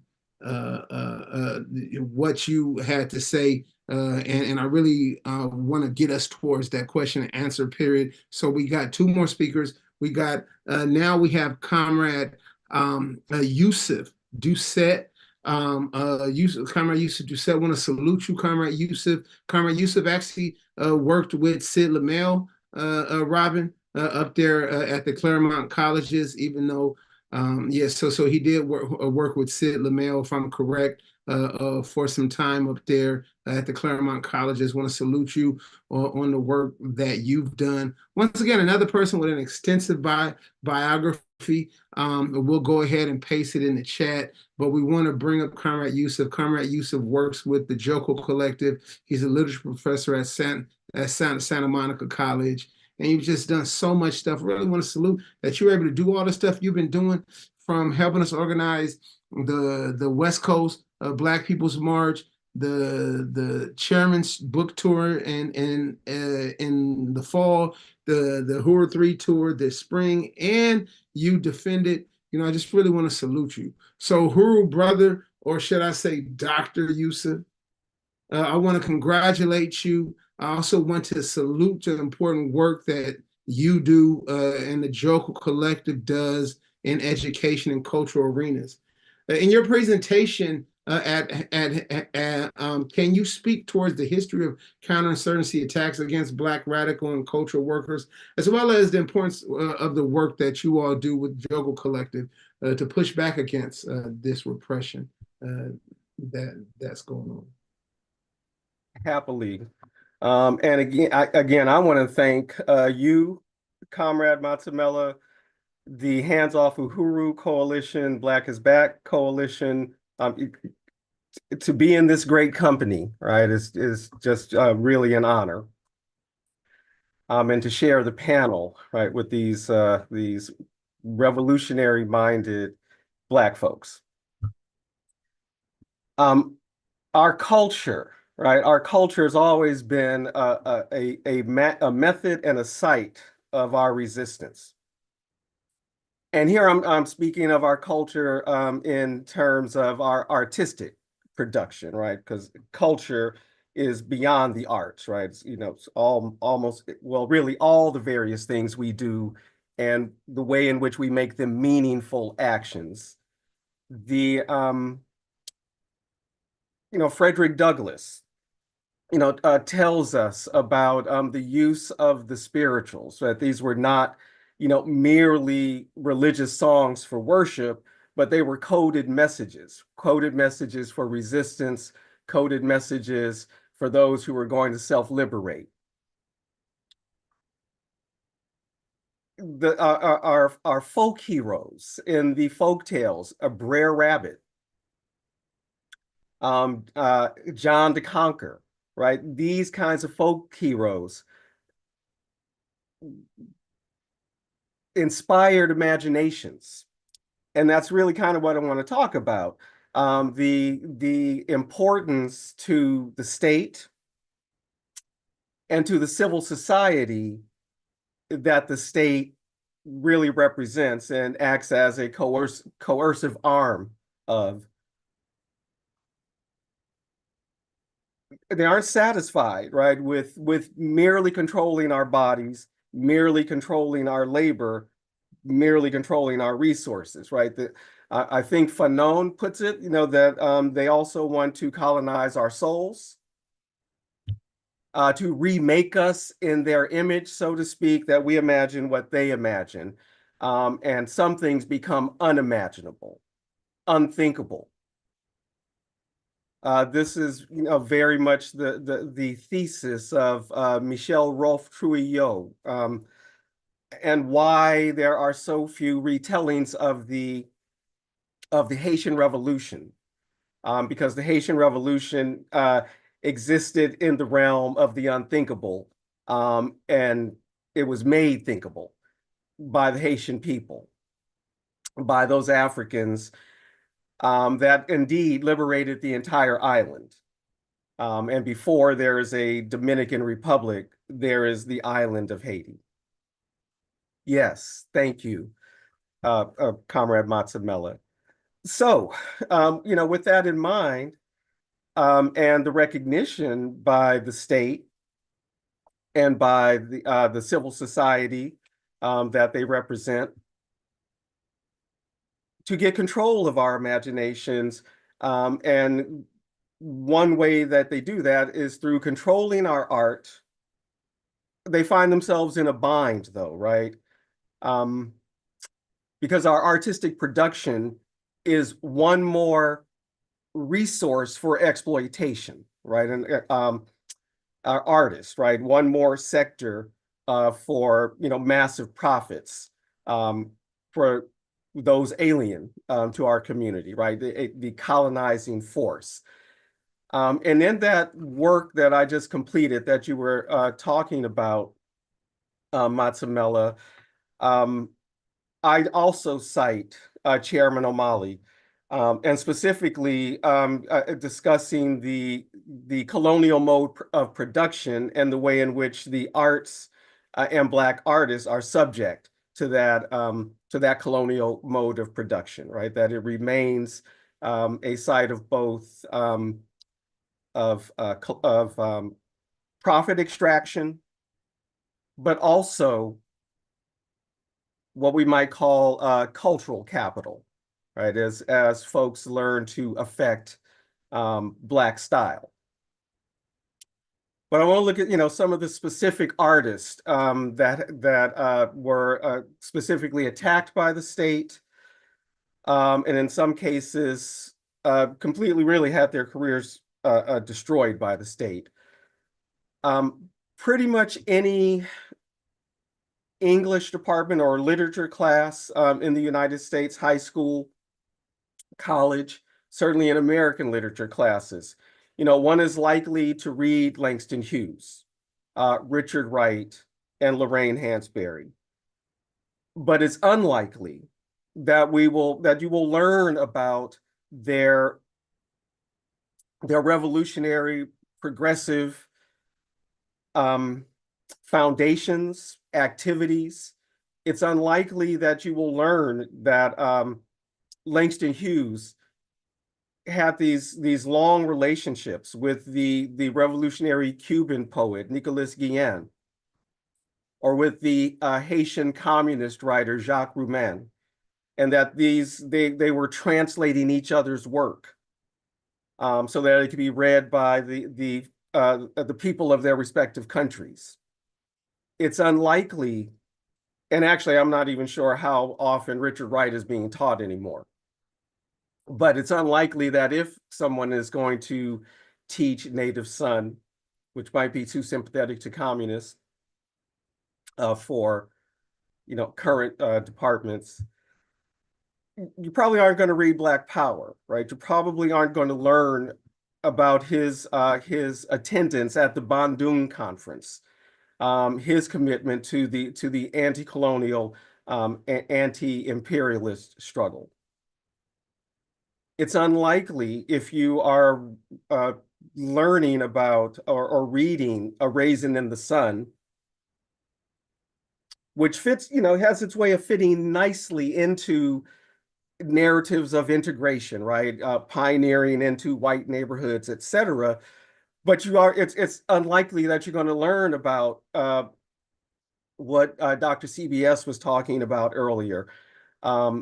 Lorraine Hansberry's, radical peace activism, her role working at Freedom Ways, the Paul Robeson magazine, about her radical past and her very serious concerns as she was writing A Raisin in the Sun and preparing that for production of whether or not she was going to be called before the House Un-American Activities Committee, and then have that entire thing scrapped. So we're only given, these tightly curated approaches to what our own artists have created, and in many ways their work is made inaccessible, right, to their primary audience. And then there's a long list of actors, writers, directors, producers, dancers, professors, right, that were subjected to the various blacklists during that period of the mid-20th century. Some of whom were able to make a kind of comeback as the blacklist in Hollywood, for example, and Broadway are eventually broken. But we need to appreciate the kind of pressure and what it meant for the careers of people like Harry Belafonte, investigated by the state. Lena Horne, investigated by the state. An actress from the original Imitation of Life, right? Classic Hollywood movie, Freddie Washington, right? under suspicion from the state. And as was pointed out earlier, you didn't have to be a communist or a fellow traveler. Just advocating for civil rights, advocating for peace, advocating for détente with the Soviet Union was reason enough. And then there are those performers who did have their careers really absolutely destroyed. The jazz and classical pianist Hazel Scott, the actor Canada Lee, right? Their careers are basically destroyed. And then we know, what they did to Paul Robeson, taking his passport away, again, ruining his career, doping him with LSD. So he thinks that he's having a psychotic break, doing anything and everything they could to break him. Actors of the generation, sort of kind of right after, actors like Ivan Dixon, right? Maybe best known 1960s television. The black soldier in Hogan's Heroes, who's also the engineering, genius. Ozzie Davis and Ruby Dee, all of these sorts of performers, right? Under investigation, under duress, unable to find work, and careers get ruined or severely curtailed. So Ivan Dixon never really had the kind of career that he should have had, just in terms of his skill as an actor, his presence as an actor. He recognized that, and so went into directing, and is responsible for giving us the film version of The Spook Who Sat by the Door. This classic of early 70s Black cinema that did not last very long in the movie houses, as it was pulled in some cases, or at least according to some anecdotes, after a first weekend. But the lessons were learned for subsequent artists. If you want to have a career, you stay away from this Black stuff. You stay away from this revolutionary stuff. You stay away from any sort of socialist tendency.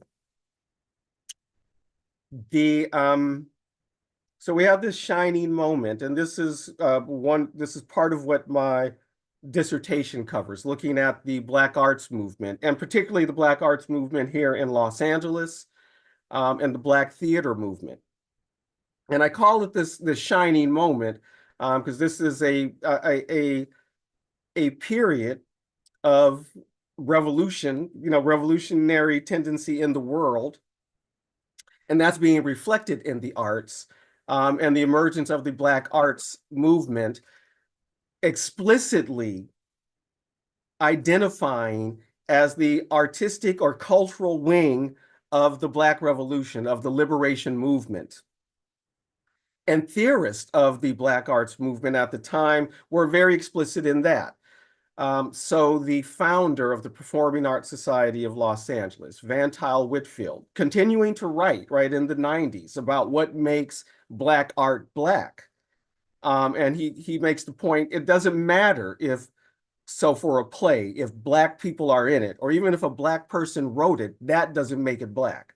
What makes it Black is its commitment to revealing Black people's conditions and improving those conditions, liberating Black people from those conditions. If it wasn't politically engaged, then it ain't Black. Really echoing the point that Du Bois makes in his essay, with his speech that becomes an essay, Criteria for Negro Art. And it's a paraphrase, but I don't give a damn about any art that isn't propaganda. If the work isn't moving forward the movement, then it's of no use to the people.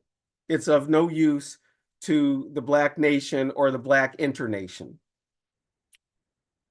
This is not to say, though, in this kind of high point of the Black arts movement, that the state wasn't continuing to harass. So Amiri Baraka, continually being harassed by the Newark police. In my research with former members of the, or I should say veteran members of the Performing Arts Society of Los Angeles, they reported constant surveillance from LAPD, constant sabotage from LAPD. So they made a move, right? They were able to have a morning television program coming from the neighborhood called From the Inside Out. And they decided to film that instead of filming it in a studio or in the theater, which was on the 8800 block of Vermont. They filmed outside the theater specifically so people could see the police presence, right? And so they made that a regular thing so that the broader LA community could see what was happening in the Black community in terms of police presence, and also see the kind of pressure that they were under. But it isn't just the state in the form of the police, in the form of the FBI, in the form of the CIA that would keep, files on artists like Bob Marley, like Fela Kuti, like Miriam Makeba, but also the complicity, again, of the civil society, including Black civil society. So you won't get the most radical kind of work on the radio station. There were very specific choices made, for example, to not play the music of Bob Marley on Black radio stations, unless they were Black college stations. And in fact, it was college stations, right, in the United States, and very specifically marketing Bob Marley and the Wailers, marketing the Wailers and then Bob Marley and the Wailers as a rock group, right, not as an R&B group, specifically to keep those revolutionary messages from the people that they're meant for. So I'm come to the end of my comments.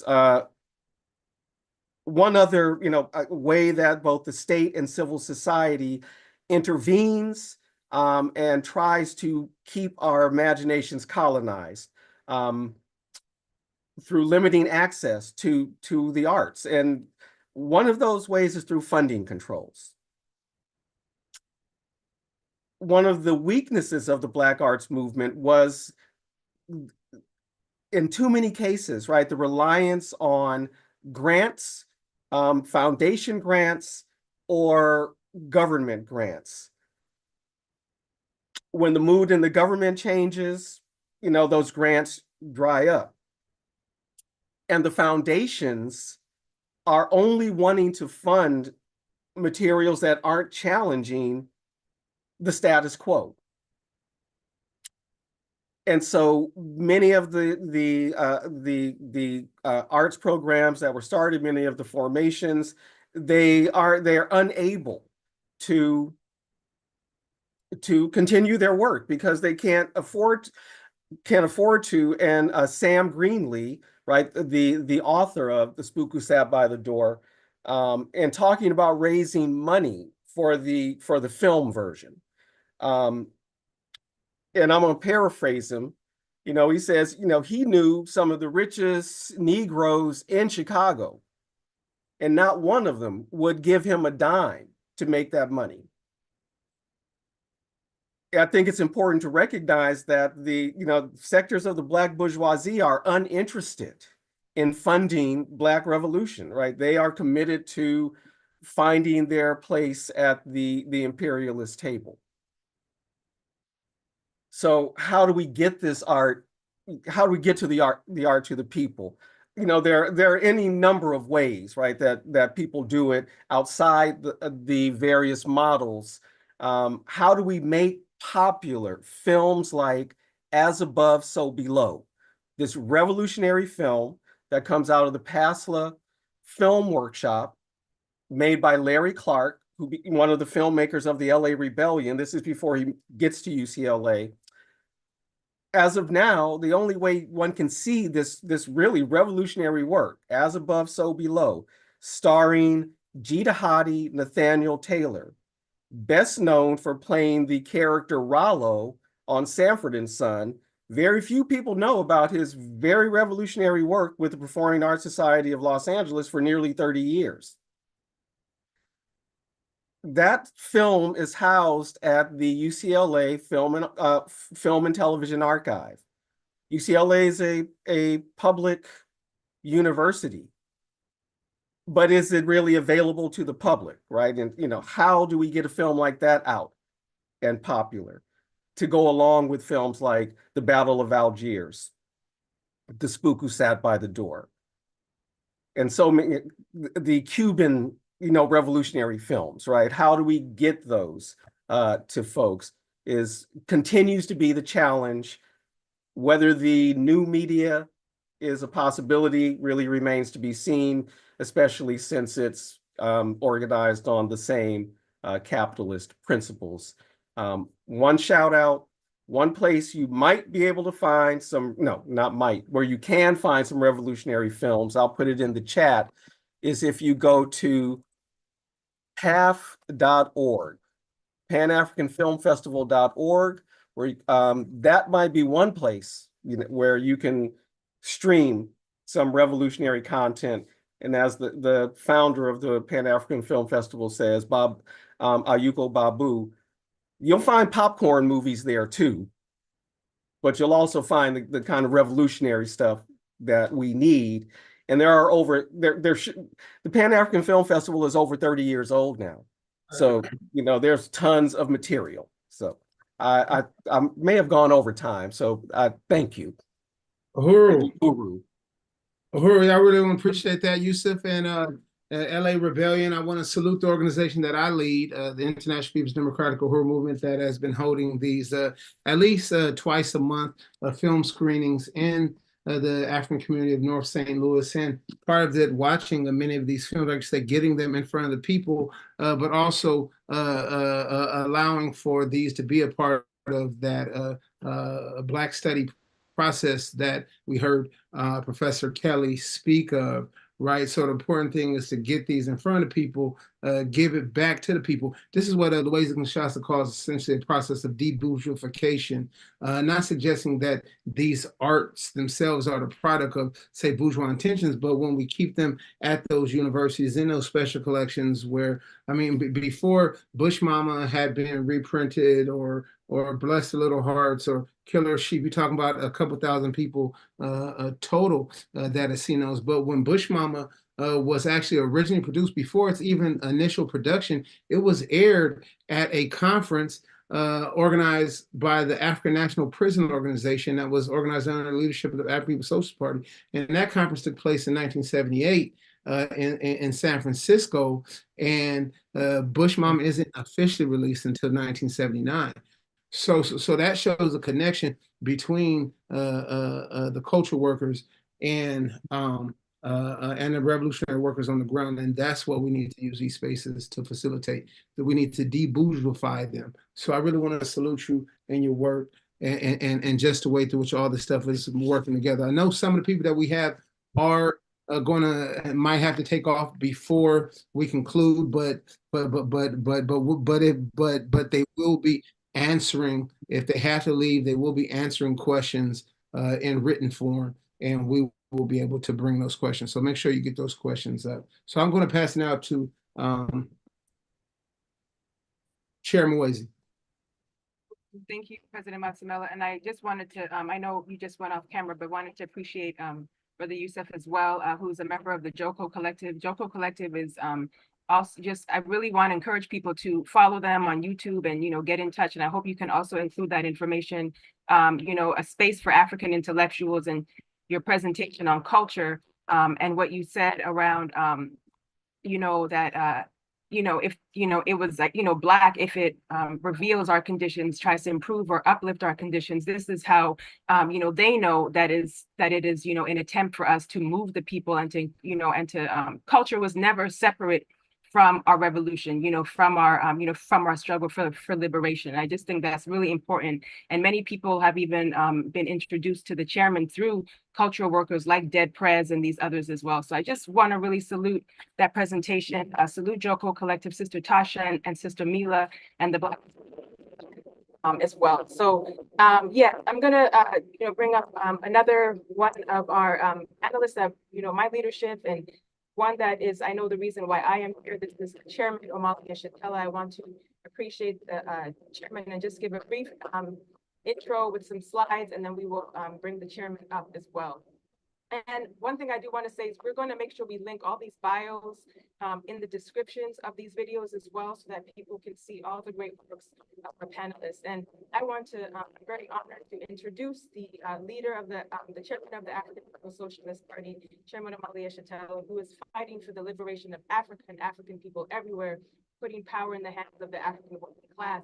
And as we know, the chairman for more than 50 years has fought, next slide, please, colonialism, not racism. As we know, colonialism is today's prevailing view. You can't read a newspaper or hear it being mentioned somewhere where people are beginning to understand and have to confront and to say this word. Next slide.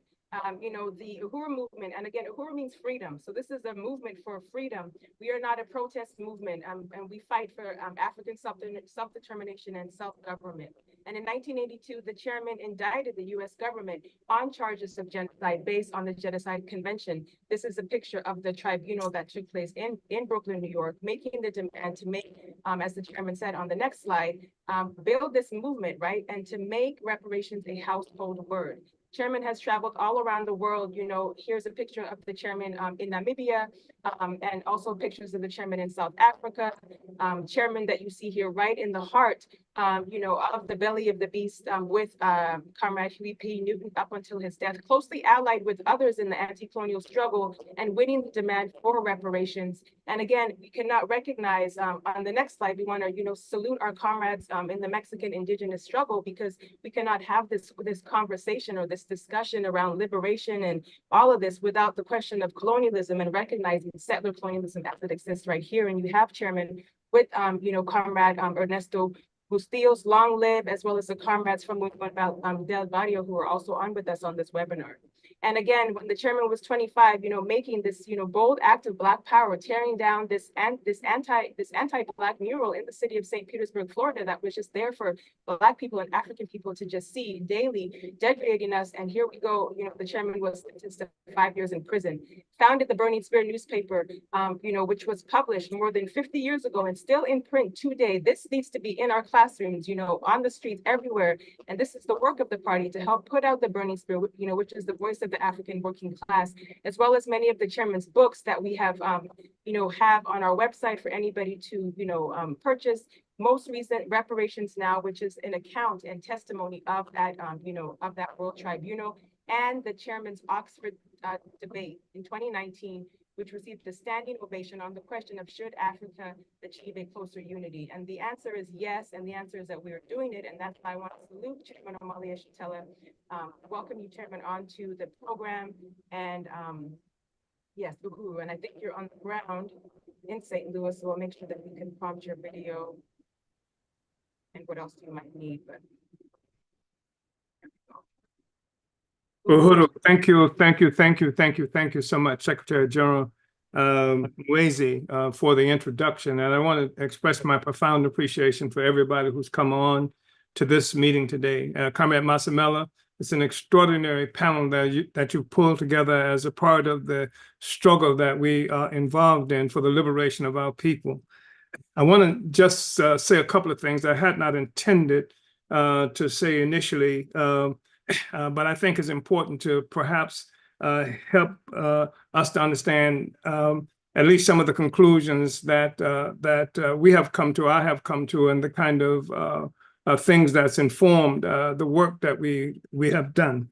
First of all, I want to say that I am the leader of a political party. It's a small party. But we exist inside the United States. We exist in Europe, specifically in England and in France. And we have a footprint in Belgium and in Germany and to some extent in Sweden. We have a political party that's on the ground in the townships in South Africa. We are in Namibia, we are in Ghana, and we are in Sierra Leone and a few other places on the continent of Africa as well, and again, in the Caribbean.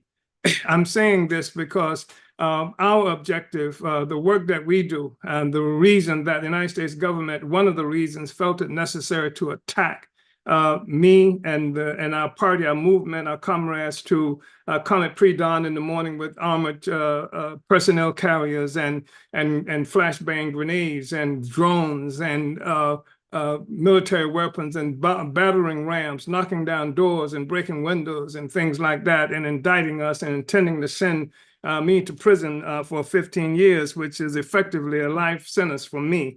That part of the reason they are talking about doing this is because the role that we play in fighting against for the liberation of African people, not as simply as a concept or an abstract concept, but because of what we do practically in the places, some of the places I've just mentioned, and the fact that the work we do is in preparation to govern. This is not to be perceived as from our perspective as just an empty abstract discussion. Our objective is to govern and to be a self-governing people. That's what power has to mean. And so my history begins in a small place called St. Petersburg, Florida. I was born in a very crucial time in history that I didn't quite understand until later, in 1941. But 1940s was a special time. It was a time where the anti-colonial struggles of all the peoples around the world was heating up. We know in 1947, India achieved independence, 1949, China. Going into the 50s, of course, we saw Cuban Revolution. Revolutionary struggle was happening all over the world. Bandung Conference happened in Indonesia, where colonized people from all over the world came together and to engage in a strategy or some kind of strategic process for liberating the colonized peoples of the world. That was a very important thing. And while I was not necessarily conscious of the specific instances or events that I just mentioned, they had to inform the general consciousness of Black people, including me, and oppressed peoples all around the world. So it was an extraordinary moment in history. And then I was fortunate to be there when, in many ways, revolution was the main trend in the entire world.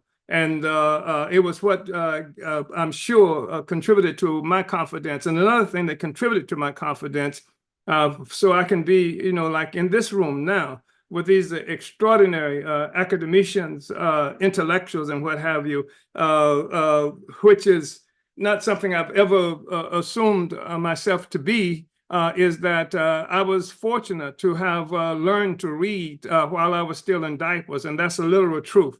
And what I learned to read at my aunt's, my mother's sister's, while we were on the floor together, she would teach me to read, and she taught me to read the newspapers. And so the local newspapers was my instruction book. It was not the Look, Jane, Look kinds of stuff that many children got access to. And when we did, they were all secondhand books with the white people's names still in the books once we got them.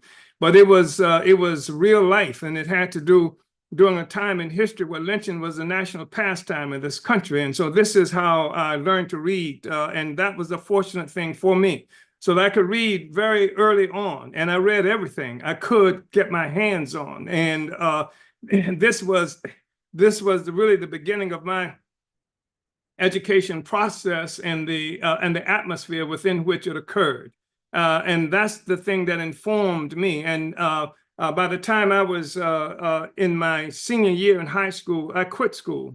I quit school in part because I had a professor who was apparently a good man, a teacher, and they had stuck me in some kind of special class, for advanced students. But this teacher made the point on one day that Black people had to prove ourselves to white people before we could be free.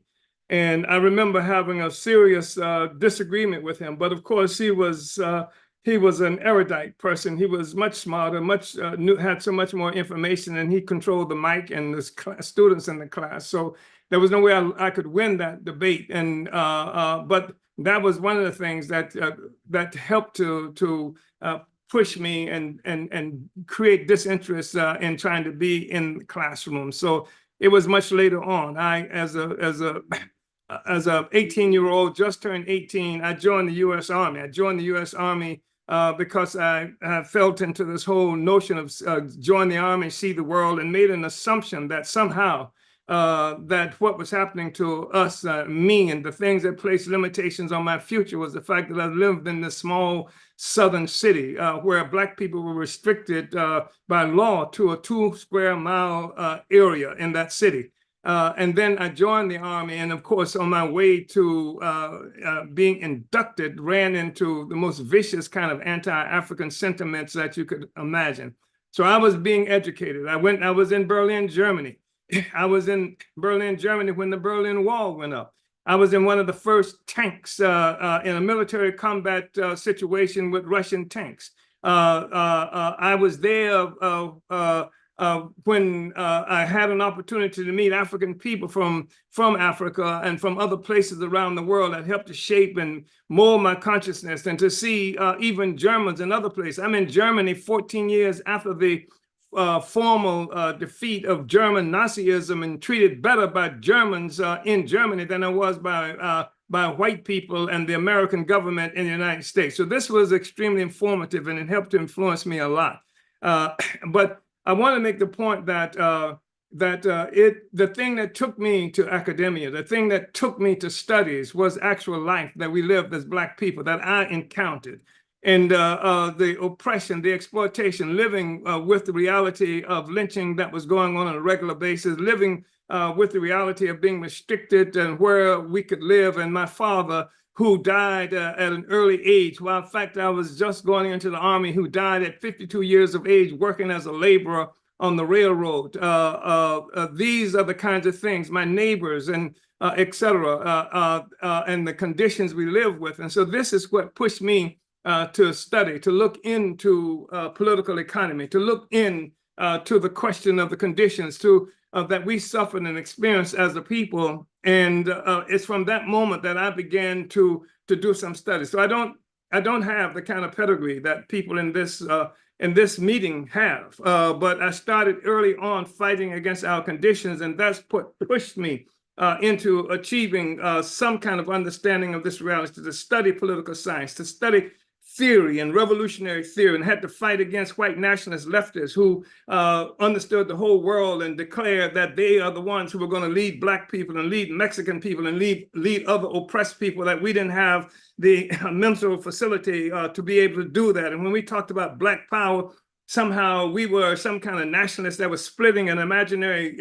working class, an imaginary multicultural, multinational working class. And so we couldn't fight for our own interests, and that we were nationalists while they were internationalists. And that's what they said about us, about Mexicans, about other people, that we were somehow forces who function as auxiliaries to the history of the development of Europe and white people. And so we had to learn how to deal with this, because even though we were not unsympathetic to the questions of socialism, et cetera, in fact, we lived with it as a people. I grew up with it in terms of traditions in my community and what have you. We were opposed to the kinds of things that was happening. And somebody mentioned Richard Wright and Native Son, and this was one of the contradictions that happened in that book, where you had the white communists who loved Black people so much, et cetera, and you had this contradiction that emerges between Native Son, Bigger Thomas, the protagonist there, with the white communists, who he ends up killing and cutting up and sticking into furnaces to get rid of their bodies, et cetera.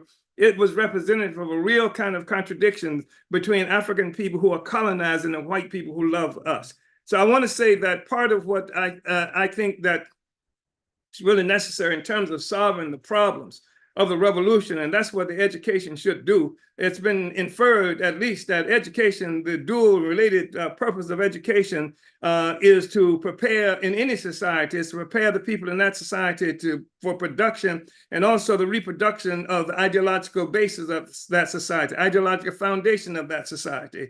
And as African people, of course, it has been inferred that we have a responsibility toward liberation, and that when you're talking about preparing African people for the productive, enhancing our productive capacity and ideological basis of it, we have to come to terms with the fact that we live in a world where the colonialism is the economic base of the whole international system.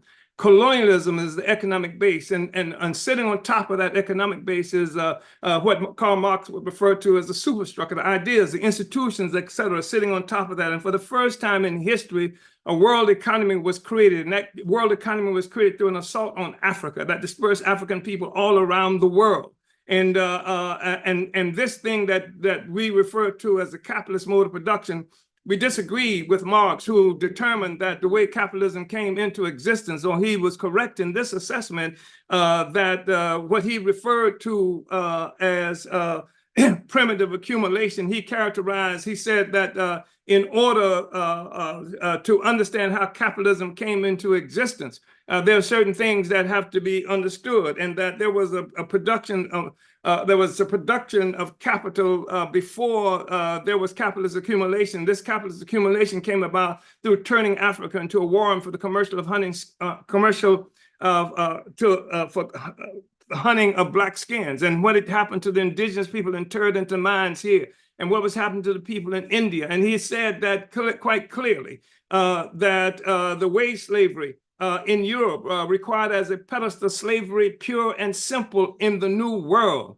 And what he was talking about with primitive accumulation, we say, was not just something that allowed us to be involved in creating life and development for Europe, but it was an assault on us. It took away from Black people, from us, our agency, and instead turned us into factors into the development of European white people. That what we call primitive accumulation of capital was actually a colonial mode of production that had been thrust into being for the first time in history, the emergence of a world economy that locked the whole world into a single united process for the development of, for the production of life.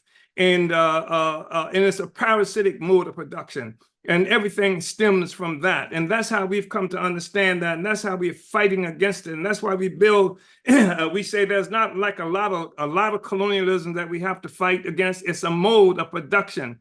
And that makes itself manifest in 1,000 different ways. And all of us are connected to it, including white people who also achieve their existence in this relationship in the same way a slave and a slave master exist in the same relationship. And so does the colonized and the colonizer in the colonial mode of production. So I know I've said a lot, and I've tried to cram a lot of stuff in here, and I hope that that I did not betray, the process that was initiated by Comrade Masamela, and the process that's been participated in by these magnificent forces who have brought everything to us. And I think it's extremely important, the work that these comrades are doing in terms of education, fighting for education, fighting to introduce education to our people. Our work has been, as Comrade Robin Kelly said, to take this education to our communities, into places like North St. Louis,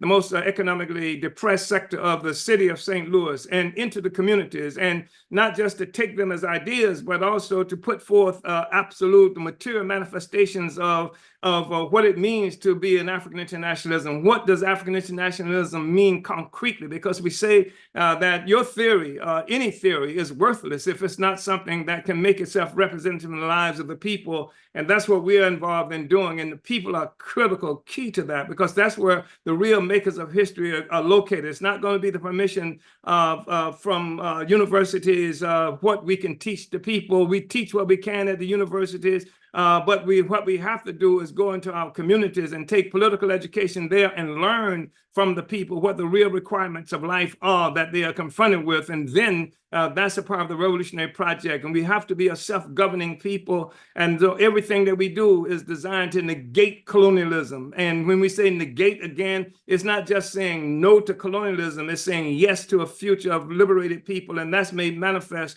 through these projects that we're involved in, empowering the people as projects. And even on the campuses, that means that we take whatever territory, whatever power we can take on these campuses. That's a part of the process of negating colonialism. So I hope I did not over speak the time that was allocated to me. But I also want to say that when they attacked the African People's Socialist Party, it was typical in so many ways. What was typical about it was that they did a lot of damage. They caused $40,000 worth of damage with the attack itself, with the doors they broke down, the windows, with the cell phones and iPhones and iPads and things like that they stole from us that had to be repaired and still haven't been replaced.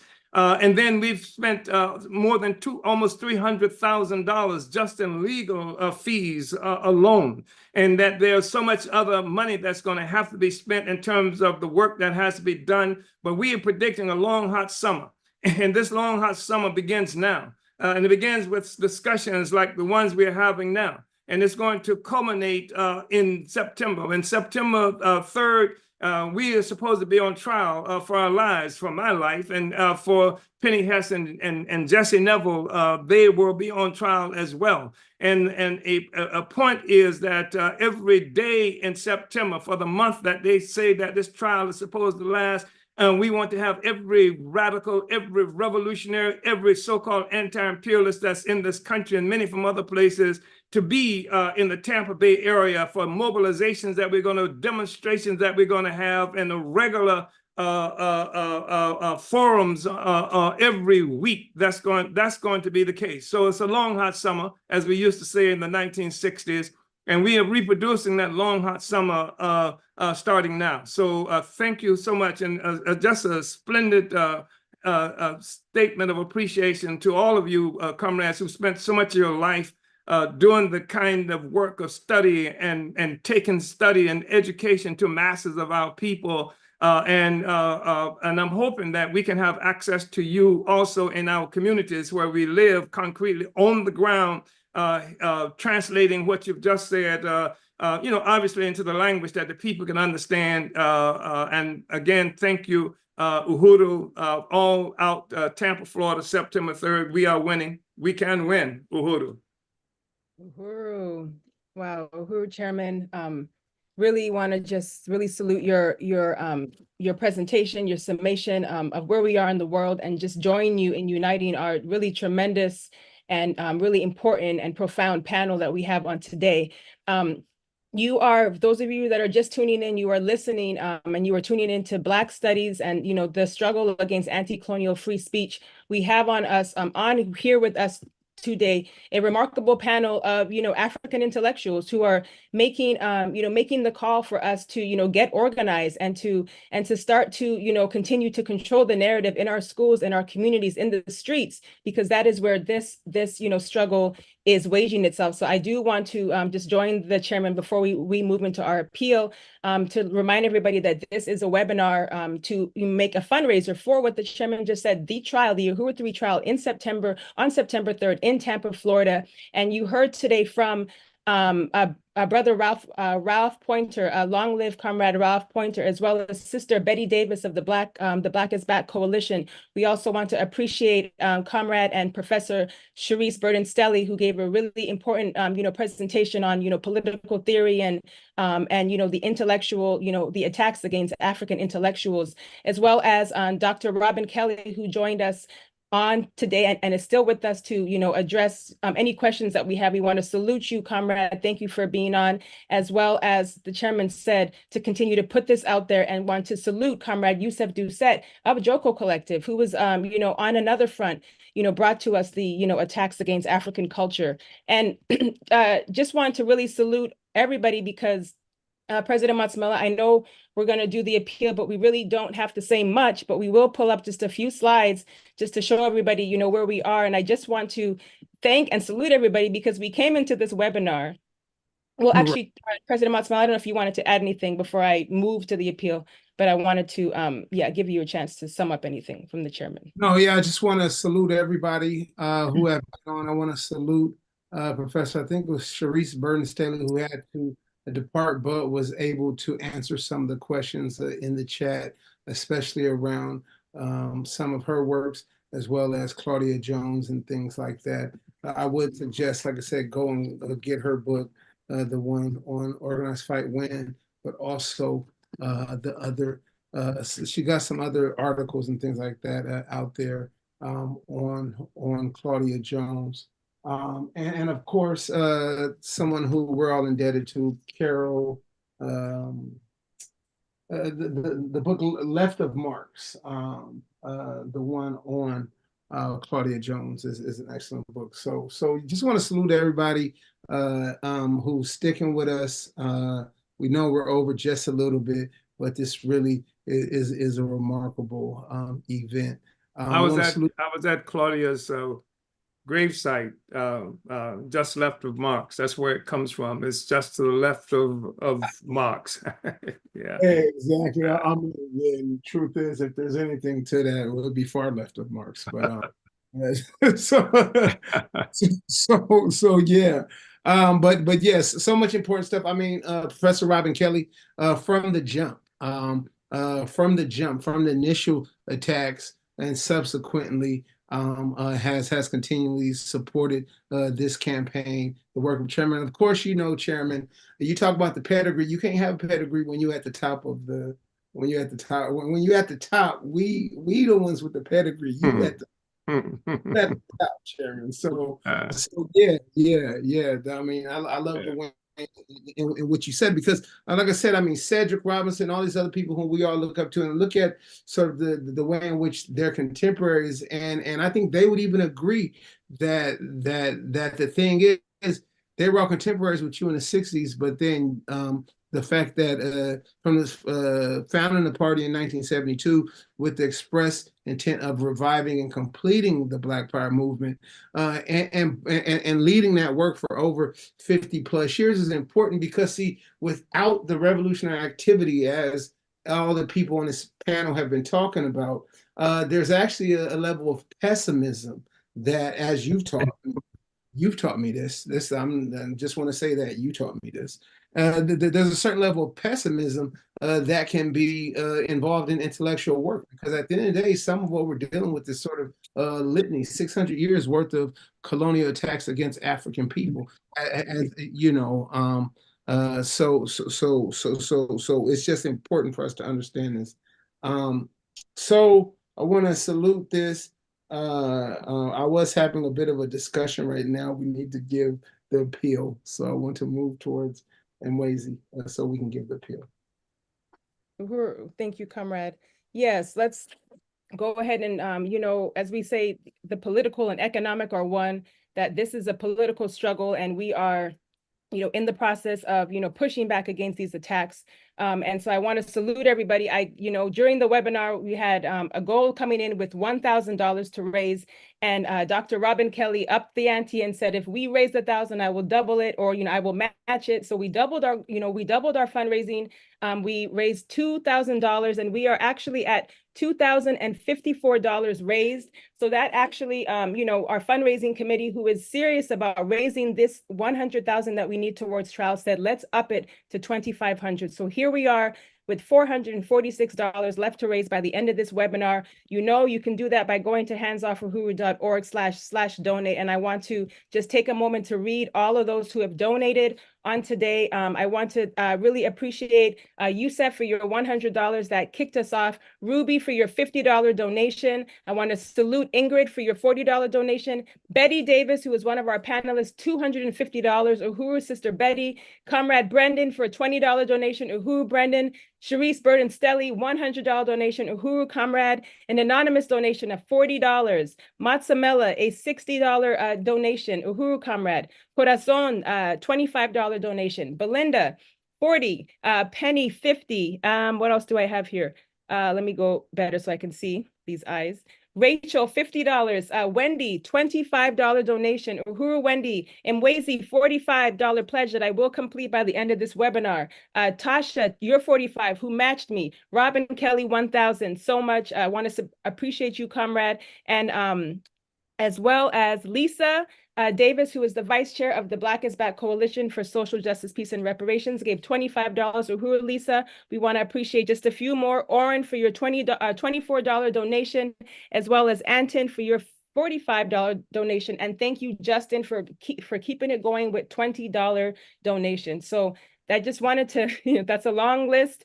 But as we say, any amount counts. And we want to really appreciate everybody for helping us to complete phase 1 of our goal, which was to raise $277,500 towards the overall, Hands Off Uhuru legal defense. We can go through the next slides fairly quickly, but I did want to just salute everybody because now we are moving into phase 2, which is to raise the remaining $100,000 that we need towards trial. So all of your support and your donations have helped to, as we said, help to fund the legal defense. You can see here of, where these resources are going to help us make this fight back. And again, we have a challenge that has been put out by our fundraising team that we are calling on 100 comrades, 100 people to contribute $1,000 each. And this has been done already. And I have to salute, this is an old slide because more people have, jumped on, but we want to salute Peg and Alvin for, getting us started with those, $1,000 donations. We want to salute Ruby, MQ, Matsamela, Chris, Darion, as well as Dr. Robin Kelly as other contributors to this call of raising $1,000 or putting that towards this campaign. So again, that is our new goal for today, comrades. If you want to write a check, I can make sure that we have that information to put in the chat for you, where you can make your checks out to Hands Off Uhuru, and those can be mailed straight to the Uhuru Solidarity Center in St. Louis. So we'll make sure that you have that information. You can see it there on the screen. This is where you can mail your check, 2654 Gravois Avenue, St. Louis, Missouri, 63118. So with that being said, to our Q&A, we do have a few questions, and I want to, invite up all of our panelists. And again, thank everybody for making that call for membership, for donations very quick and easy. I know we do want to remind people to also join the Black is Back Coalition. Uhuru, President Muswell. Uhuru, your sound is breaking up just a little bit. I don't know what that's okay. Let me try to resolve that, comrades. All right, yeah. So Uhuru. So the questions. Want to salute everybody. Want to bring in all of the questions that we have, and I think you talked about where everyone is tuning in from. We got people in Louisiana, Los Angeles, London, Newark, Gainesville, Florida, and elsewhere. So and Wazy, let's look at some of the questions. So we got Julianne on Facebook who asks, what is our product and how do we monetize it to fund liberation? Did you want to take a shot at that? Because I know we were talking about the importance of dual and contending power, which without a doubt extends outside of that. But then there's also I want to look up some of the names she mentioned. Wasn't sure if it was Maud Katz, and if someone can explain to me who was she talking? Were they talking about Professor Sharice Burton Staley's? Is that a question for Sharice Burton Staley? As well, there is Justin X who says, can you refer me to some books about socialism or political ideologies? And I do see that Professor Robin Kelly is answering that. So let's begin with that one to Justin X. If you're able to come on camera, Professor Kelly, maybe we can just answer that on camera. Yeah. I was just typing a couple of suggestions. So it all depends on how sophisticated you want. Besides starting, you could learn a lot from Chairman Omali Yeshitela's books. It talks about socialism. So I would begin there. But there's some really general texts that kind of give an overview on socialism. Danny Catch has this book called Socialism, A Brief Guide to Human Liberation. And then there's Sister I'm blanking out now, Malaya Jabali, who has a book that's basically it's an interesting book because it's like it's a book for as a real introduction to capitalism and to its limits and to its alternative, and it's called something like breaking up with capitalism, and it's hilarious, but it's also very, very sharp. But I would begin with those basic texts and this, always follow footnotes. But again, begin with the chairman's books, I would suggest. Yeah, who an uneasy equilibrium, is when you want to look at a book that's published like something like a decade ago, but can explains the contemporary moment of imperialist crisis. I think you correct. An uneasy equilibrium. It has the chapter in it on the theory of African internationalism, which is the theory of socialism from the perspective of the African working class. So yeah, I really appreciate that as well. I mean, shoot, I know you didn't want, like you said, you didn't want to get too deep, but Hammer and Hoe. I mean, you got to read Hammer and Hoe. You gotta respect the person. Yeah. As they said in the book, this is a farm instrument that we're talking about here, a farm tool. A race rebel. I mean, like I said, race rebels is important because I mean, just this thing. I mean, we talk about what it looks like, what African class struggle looks like. Chairman Omani Shatella says, we as Africans aren't oppressed at the point of production, but at the point of the bayonet, right? So that lets us understand the productive value of the colonial violence that we endure, but also the relationship between African workers and white workers. I mean, we have to have these conversations, and then also the road to socialism is painted black. I mean, that pamphlet alone tells us how we need to be looking. So, Chairman, were you going to answer that question, or are you just? Oh, I thought it was very good, and I'm glad that you mentioned Hammer and Hoe, and I just think it's important that we say that part of what we're doing is talking about solving the problems of the revolution. I mean, it's not just empty discussion that we're involved in. That's why we're under attack. That's why it's impossible. It's increasingly impossible. As Comrade Robin has said, that our history has always been contraband. And I mean, it's ridiculous to even assume that freedom can be legal for a slave or for the colonized. That's just absurd. So if you unite with the reality about colonization, I mean, they put Nat Turner on trial. They actually tried him. There was no way in hell he was going to get a fair trial, or if he got a fair trial, if they found him not guilty, he was still going to be enslaved. And that's the relationship we have with this system, Uhuru. And I just wanted to say that, part of, we trying to really, introduce science into this discussion, because, for the longest period of time, people who have beliefs similar that would be put in the arena of the people here relied like a lot on superstitions and things like that, and, the white devils and all this, but to really try to incorporate science and understand science. And then, I think that it was Karl Marx who said something to the effect that you can't judge a movement by its own consciousness. And so, when white people say the reason they're doing this stuff to us, that's based on its own consciousness. But the fact is that we represent existential threat to the whole damn social system. It rests upon the foundation of our oppression, exploitation. That's how they feed their babies. That's how they take care of themselves, due to this relationship that they have with us. And so they have an explanation for it that's not the same one. It's like in the popular culture, you got Santa Claus who brings stuff, who gets all these goodies in a place where it's too cold to work. and it's not produced by human beings, but elves or something that puts it on the sled that this white guy drops off to everybody who's good. I mean, that's a popular expression of this kind of parasitic relationship where they disguise and obscure, the origin of the food that's in the refrigerator and the absence of food in our refrigerator if we got any at all. Yeah. Uhuru.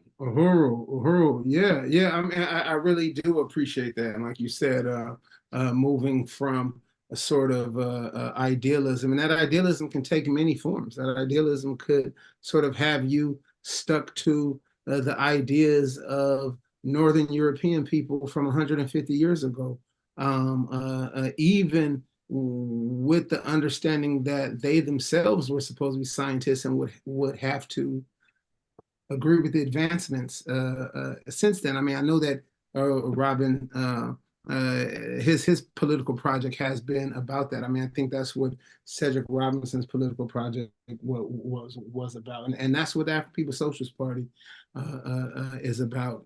So I just really want to salute that.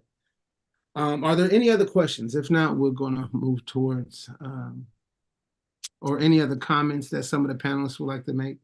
Panel question. Tasha has an excellent question, and I love questions from Tasha and all the work you're doing. Salute to your work. It says, in the vein of establishing independent educational infrastructure, what are thoughts on the prospects for open education online adult education project in the mode of Khan Academy kind of access that addresses functional, subject, and political literacy? I mean, we need to give you a panelist link, Comrade Tasha, because I know that you and Joko Collective represent this sort of work in itself, right? Two, for reinvigorating scholar to community lecture circuit, a community symposium vibe that had such a heyday of the 80s and spawned a political and intellectual. Just want to salute you for that question because of the fact that, and for Robin, because Robin says, look, even when the institutions and these Black studies departments are siding with the institution, you have African students inside the encampments holding their own studies and creating their own sort of a space for knowledge production, and so I hear you speaking of how we do that outside of the these sort of official spaces. So anybody want to answer Tasha's question? And we do have Brother Yusuf who works alongside Tasha in the Joko Collective. Or I see Robert. I'll jump in real quick. And I'll jump in real quick. That the first part of your question, right? The I guess what the potentials for something like a Khan Academy. I mean, I guess, right? I think the issue for something like that is how wired is, who you're trying to get to. I mean, almost everybody seems to have a mobile phone, basically a little computer in your hand. So, that could be, access to something like Khan Academy. But I do think about, how wired is the constituency, right? That we need to reach. And I think it's often taken for granted that, things are moving online, but not everybody is online, right? I mean, wasn't this part of the promise of the infrastructure bill that, part of that would be creating, more cell towers or whatever, so that communities that have difficulty getting online can get online. So, if that kind of aspect can also be addressed, so that folks have access to those online platforms, and then sort of the same thing for the reinvigorating of the community scholars, right? And that lecture circuit, which was also facilitated by the technology of the time, right? The cassette tapes that people would make and share, and then the video, or videotapes and DVDs. So I guess in the current technological environment, that might be something like TikTok. I mean, people are already using YouTube in that way. Again, are people getting 500,000 followers or something like that, or getting 50 views is a question, right? How do you increase your viewership without it being monetized? How do you work the algorithm? But it's there, right? It's there as a platform. And I increasingly wonder about TikTok, right? TikTok as this platform where folks can give these little mini lectures or something. If there is not a space, or if we're thinking beyond a sort of a repeat of the 80s and 90s, what would it look like now based on current generation technological expectations and what's available? It's doable though, right? And of course, that's why JoCo was created, right? To intervene in some of the spurious narratives that are out there, spurious information that is being promoted as a path to freedom, and may end up being a path back to the plantation ultimately. So. I hope that answered the question, Tasha. Uhuru. I appreciate that. Yeah, I think that we have to remember that part of this discussion that we're having now is post like really revolutionary organization development in our communities, when we had real relationships with the people. And I know people got 1,000 likes on social media with a computer, but don't even know their damn neighbors. And I think that's key. I remind us that just based on what Comrade Youssef just mentioned, that Ho Chi Minh, I'm not Ho Chi Minh, but this instance, Khomeini, and Iran initiated a whole revolution by tapes, by sending tapes and that they could play in the mosque, because that was one of the places where you didn't have the same kind of repression happening, like in Iran. And those tapes are what helped to get, this guy out, the Shah of Iran out. And I remember reading about the struggle of the Vietnamese people and real repression. You're talking about U.S. imperialism and naked and brutal, like in what they characterize as South Vietnam. And the people couldn't actively engage in political education and taking out political propaganda among the masses where they could be seen. So the people cleverly came up with this thing. They would take flyers and things, and they would go to the top of roofs and they would wet them down. In the evening, they put them there in the evening, and when the sun would come out, they would dry the flyers and they'd fly all over the place and what have you. So the point is, our objective is to educate, mobilize, people, so that we can, there is a to what end. It's not just, like an abstraction that we want people to have. We want to move them. And so and the people are so damn, I learn every time we're out in the community, the people are so clever. They deal on a regular basis with these cops and stuff like that. We're talking about security. The people deal with it on a regular basis. And the solutions are there depending upon the relationship we have with the people and pursuing the revolution, taking people beyond this shit that we're mired in. It's a deep and profound, obscenity, how the social system functions, and it's always functioned like that with us. But we're going now to take us out of this relationship. That's what the revolution has to be, but the acquisition of actual real power, real political power. And that we want every space we can take on the university campuses, on the college campuses, in the community. We want all the space. And increasingly, we'll find intellectuals who will become a part of that whole revolutionary project. They become organized as part of the revolution, not as some academic separate from the revolution. So I appreciate we talk about culture. I appreciate it. What's the comrade's name? Comrade Emory Douglas, what he did. And I think Emory Douglas, made the statement once that culture, the revolutionary culture, has to inform the people to kill the colonizer, kill the oppressor, and what have you. It's a love thing that we're involved in. And I remember everybody in here is too young to remember Gerald 2X from the original nation of Islam, who had the oppressor, with a tail and flies all around it and horns and what have you. I mean, we want to disguise this, to talk about the oppressor as the damn oppressor.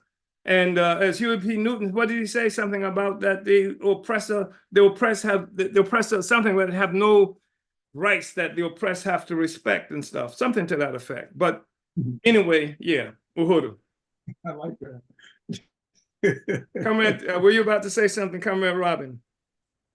Yeah, no, I was nodding so hard to what you're saying, Chairman, that I got whiplash, I think. Because it's true, what I appreciate the importance of technology and being online, but it's a double-edged sword. On one hand, some of these kinds of online courses that don't really have any intention, any political intention, I mean, it's everywhere. And of course, they're being monetized, meaning that you have to pay for them. Secondly, in terms of what Professor Youssef pointed out, we have kids who have to go to the local McDonald's to get online.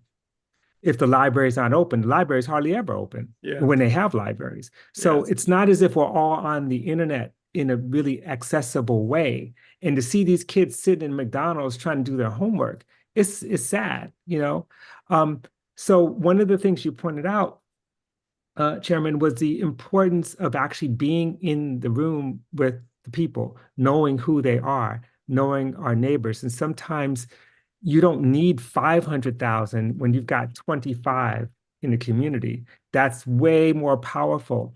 And one of the lessons, I think, of the encampments was a lot of these students, this is the generation that came out of COVID. So for them, everything was online. Yeah. Their graduation, and then suddenly they're in a space without the regimentation and discipline of a professor over their heads or an administration, and they're doing some learning, but they're doing some learning with a purpose. Their purpose is end the genocide, build power. And so reading with a purpose in space with actual people made them so dangerous that they had to call the police. Right. But that's fundamentally what happened. Fundamentally what happened. I mean, I don't have to say anything else than that. But that to me, this is what we need to get back to. Oh, one last thing. In South Africa, we need to study South Africa because they developed forms of the ANC developed forms of technology that were able to bypass the state, certain ways of encryption and things like that. When we use these commercial technologies like TikTok, like Twitter, whatever, we're all being surveilled. Yeah. When we go on Facebook and they say, well, tell the world what you're doing, they're surveilling us. So we've got to find ways, if we're going to use this technology, to be safe, encrypted, because because think about it. Part of the reason we're here is raising money because of this indictment. And this indictment has everything to do with the way they use technology against a movement, right? So we've got to take control of that as well. Yeah, I think that's right. And because we're being surveilled, even this discussion, I might see this discussion as a part of the evidence in the trial. Frankly, things that's what we're looking at. But I really want to unite with all the emphasis that's been placed on taking education information to the people. And that's the thing that they wanted to stop when they attacked us. And that's why it took them 9 months before they even indicted. They attacked us, and then 9 months because they wanted us to run, or they wanted us to simply say to come in and take some kind of deal and whatever. They wanted us to surrender to them all the democratic space that Black people fought and died for in the 1950s and 60s, and that we're not surrendering that. It's their problem, not our problem. You understand? So we won't surrender that. And the thing is that when we filed a motion, everybody should go to handsoffuhuru.org and read these legal documents, the indictment they made against us, our response calling for the indictment to be dismissed, and in this process, one of the lawyers said that the thing they're charging us with, the Russians paying us to come out against the United States and around Ukraine, that there are professors and other people coming out on regular, they've come out and dismissed in that. It's all factual. And so their response was, it doesn't matter, say that it's not disinformation because it's untrue. They say it's disinformation because it makes the U.S. look bad. This is in a legal document. This is what a magistrate and the prosecution said that's in the process of putting us on trial. So say truth ain't got nothing to do with it. You know, it makes us look bad, right? So anyway, that's why. But they shall have to deal with the truth. And as Jack Nicholson said so famously, you can't handle the truth. That's correct. That's because I think when you understand the colonial mode of protection, I think what we tried to do at the beginning of this by looking at the idea of the creation of the Negro, he says a consequence masqueraded as an anthropology and a history. What is done to us has produced what they have. But even that whole thing was a part of them producing a fiction for themselves, right? Erasing our history so that they can draw a direct line between people who 600 years ago was running around painted blue to a world history that we began and stuff like so this is, and nothing around against being run around painted blue, but I just was saying that that's my idealism, but I just want to say that I did want to get to your question, or did you want to read it, Chairman? The one for Professor Robin. Oh, the one I was raising with, I was asking Comrade Robin that if we can get it in, and I'm not sure we can in the trial.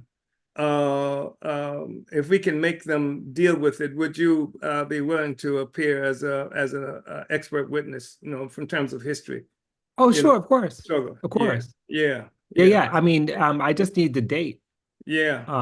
And I could do that. They may want to I don't know if they want to do a deposition or if they want to do whatever it is they want. Sure, of course. Yeah, because they want to have our history begun, you know, on sometime in 2014. You know, that's what they want to do, so that you know, Black people went against the whole genocide thing. We were there in 51, 52. I mean, some 3 or 4 years after the UN Convention on the Prevention and Punishment of Genocide, we were there, you know, so we need to be able, you know, to take that to them and then, show that kind of history. And the reparations question, we can go back forever and show African people that didn't take, we ran a candidate for reparations on the ballot for the first time in history, and they said the Russians paid us to do that. So this is the kind of stuff we're dealing with. So we can give them history lessons. That's what I'm, you know, hoping we'll be able to get into this trial. Okay. So I really want to appreciate this dynamic panel. The ironic thing is that you get us intellectuals, professors into the moment in which we don't have to teach, and you'd actually think that we'd stop talking, but the thing is we can't stop talking when you get us out of the classroom. So I'm happy. I knew that June would be an important moment. I want to salute all the students at the University of California system, because the one thing the UC did was they went to this 3-quarter, 10-week thing as a way, they believe, probably to stifle activity, because you really keep the kids hunkered down. In the 1960s, the UCs had at least 16 weeks, 18 weeks of semesters. Students would spend half their semester down south, come back and talk about it and write a final paper. Now with this 10-week thing, which is really about 8 to 7 weeks, you keep the kids hunkered down, but the UC system is upset right now because all them CSU kids is home at their parents' house, and the UC kids still on campus because class ain't over for 2 more weeks. So them UC ain't gonna be over there. Exactly. Them UC kids are still on campus. So what they thought they was going to do by stopping the activity is not. Betty said it today. I want to thank everyone for being here today because there's at least 3 other events that we all could have been at, but you all came to be here. So I want to move it to see if there's any brief final comments by any of the panelists, and then we're going to get some updates on our appeals. Want to remind everybody that we are not very far away from meeting our final goal, which is $2,500. Right now we're at 2,139. So that leaves us $361 away. What I'll do is I can add another $61. So I add another $61. It takes us to 2,200. So that leaves us $300 away.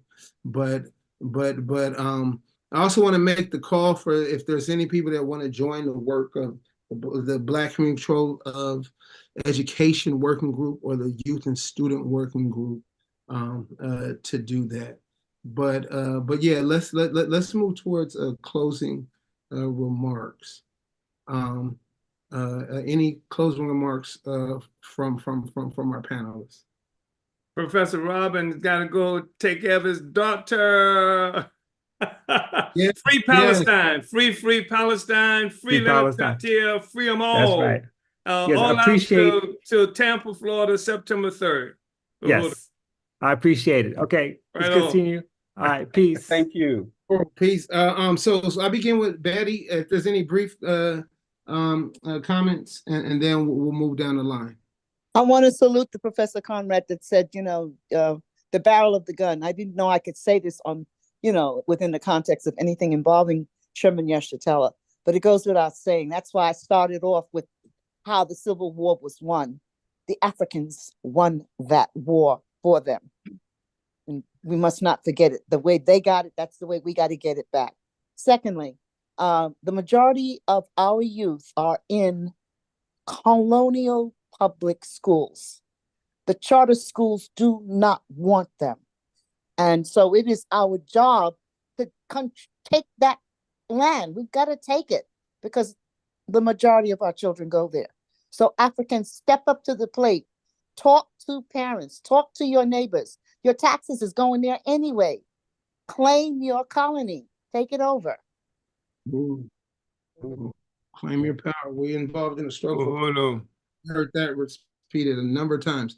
Brother Yusuf. Let me first say that at least since the 1960s, art education has been one of the first things to be defunded, right? Defunding the arts. So support your local revolutionary artists. Invite them to functions. Program their work right into various events, and get to know who your local artists are. One of the most revolutionary things artists can do is not chase celebrity, right? Not chase fame, but to recognize, right, they are part of the community and to be and to serve the community with their work. Art is not, or we want to resist, right, this bourgeois construction of the artist as this sort of special category of people, somehow outside of the community. That's not the African way anywhere, right? Where art is. It is part of who we are. I mean, I remember growing up, my great grandmother, she would paint, the cement squares in her backyard, right? So there was always this kind of checkered board pattern back there, just because it was, what she did, right? Just sort of her natural creativeness. So if you are an artist, disabuse yourself of the idea that, you're special and somehow separate, right? And, we don't want to feed into that individualism that the bourgeois capitalist, mode of art production often requires of us, right? Be in the community, be local, and all of us locally, let us support our local artists, especially when they're doing something revolutionary, and when they aren't, demand that they do, right? That they give us revolutionary art. If they're going to put something up on the wall, make it something revolutionary up on the wall. Revolutionary dances, revolutionary MCs, revolutionary poets, and never mind how big your audience is, right? Your community is your audience. Those are my final comments. So thank you. Right And on. Uhuru. Right on. Chairman was once asked, what's revolutionary art? He said, it's art is for the revolution. So, so that leaves us with Chairman. Any final remarks from Chairman? No, only that I just want to express the words that express appreciation for what Comrade Youssef has just said, and that I do think is really important. We try to support our cultural workers, and we think it's important to support the cultural workers, and that should mean, when possible, paying the cultural workers for what they do. And that's because if we don't pay them, they're going to get paid by people to do the kind of stuff that culture workers do primarily right now, which is not for us. So, I mean, we can reinvent the chitlin circuit in a sense. Again, Comrade Youssef made the point that don't be pursuing stardom and stuff like that, but you can be, we had great artists who participated in the Chitlin Circus, as it was called, and they performed in barns and labor union halls and other kinds of places like that, and they made a living doing it, and that's the kind of thing that we have to try to promote, try to make it happen. And there are enough of us as organizations to do some things like that. And so Uhuru. So thank you very much. And thank you, Comrade Youssef, Professor Youssef, and all of you who come at Sister Betty and everybody who has participated in this meeting. Sister Betty said something I didn't quite understand, but I'm not going to mess with it in terms of not being able to say something about armed struggle. But that's another story. I really appreciate everybody being here. Thank you so much, comrades. Thank you, Comrade Masamela. Thank you, Comrade Mwezi. And speaking of Mwezi, I will move to Chair Mwezi right now. Uhuru. Thank you, comrades. Thank you, Chairman. Thank you to our just really profound panel. I want to appreciate even the video that was shown earlier of Dr. Tiffany Willoughby Harad on these campuses, in these encampments, Sister Betty Davis, Brother Ralph Pointer, Dr. Sharice Burden-Stelly, Brother Youssef Doucette, Professor, and I also want to appreciate Professor Kelly, Chairman Omali Yeshitela, and you, President Matsamela, for this really profound, presentation of what it means to be an African intellectual fighting on the question of, Black liberation and our self-determination. And as we move to pull up our announcement slides, I just wanted to also appreciate Dr. Kelly, who I know did have to leave us just shortly ago, but he mentioned South Africa, and that is really important because the African People's Socialist Party, we are everywhere, and we want to build everywhere. And our comrades in occupied Tanzania, have been on the ground in these townships. And, speaking on the question of just internet, where children have to go to access the internet, you have children who are going, because the library is closed down and won't reopen, but they have to go outside of these bars where there's, drugs and violence happening just to get on the internet, just to finish their assignments for school as they make their way back to these townships that have absolutely no power. And so as the chairman is saying, it is the material conditions that inform our struggle, and that this discussion, as we know, is directly tied to our struggle for liberation. And it is what we say, because we know that's why we're all under attack, but also it's what we do. And so we are winning and we will win. And if we can pull up those announcement slides and I can take us through them quickly. Thank you so much, comrade. And then we're going to end our meeting with a video of the raid. So we want everybody to, again, put that out there and share that with the world. But as the chairman said, we are entering into a long, hot summer, a scorched earth campaign to make the demand to drop the charges on the Uhuru 3. We're calling on everybody to get involved, to take action in this campaign. We are inviting you to go all out for the trial, all out for the Uhuru 3 trial. Go to handsoffuhuru.org/take action. This is where you can, sign up for the trial. Oh, I'll go to the next slide and I'll catch up with you, comrade. I think they're out of order a little bit. Okay, so if you want to fill out the form to tell us that you will be at the trial, go to handsoffuhuru.org/trial. Here you will tell us when you're going to be there. Even if you don't know, this will help us bring you into the process of making sure that we can be on the ground and remotely, prepared to kick the ass of the ruling class and to, put the state on trial. Next slide. We want to call on you to join the Hands Off Uhuru Fight Back Coalition. This is the coalition made up of 40 organizations and individuals who are uniting with the demand to drop the charges against the Uhuru 3 and take all these struggles that are happening around the world under one banner to build an anti-colonial free speech movement. Uhuru. Next slide. And we also want to encourage everybody, it's not on there right now. I think we might be on different ones. I apologize, Comrade, but calling on people, as President Matsamela said, to join the Black is Back coalition. Join the working groups. Any of these working groups here, we want to say, go to blackisbackcoalition.org. Thank you to our AV techs. You are awesome. And this is where you can participate in this struggle with other African intellectuals, revolutionaries who are fighting on all the topics that you see here on the screen, from political prisoners to healthcare, to reparations, to education, and mobilizing the youth. Uhuru. Next slide. Also, all out for the trial, September 3rd. Mark your calendars, as we said. And these webinars are a part of other fundraisers to win the people to push back against the colonial state, to push back against these trials. So we're inviting you to come next Saturday to the report back from the front lines. This is a webinar that will be taking place at 3 p.m. Eastern, 2 p.m. Central, 12 p.m. Pacific. You can register at handsoffuhuru.org/reportback. You will hear report backs from the recent delegation to Cuba, as well as a comrade who was on the ground in Gaza, who is bringing back the anti-colonial, struggle happening there.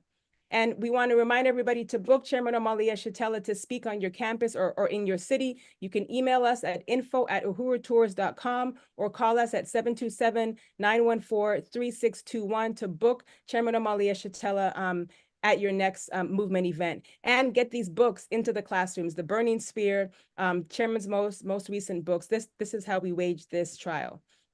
Uhuru. So again, all out for the trial, and we want to remind everybody to follow us on social media. You can stay connected with the campaign, any of these which ways. And with that, I will end by, as we pulling up the next video, to say, hands off Uhuru, hands off Africa, drop the charges on the Uhuru 3, Black is back, and defend Black studies.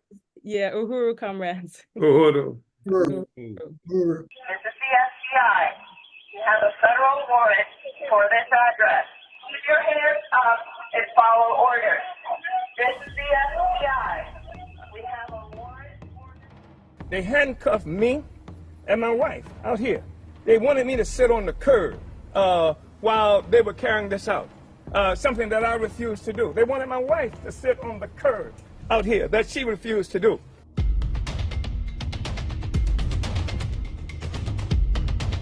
As I was coming out, this big old drone met me.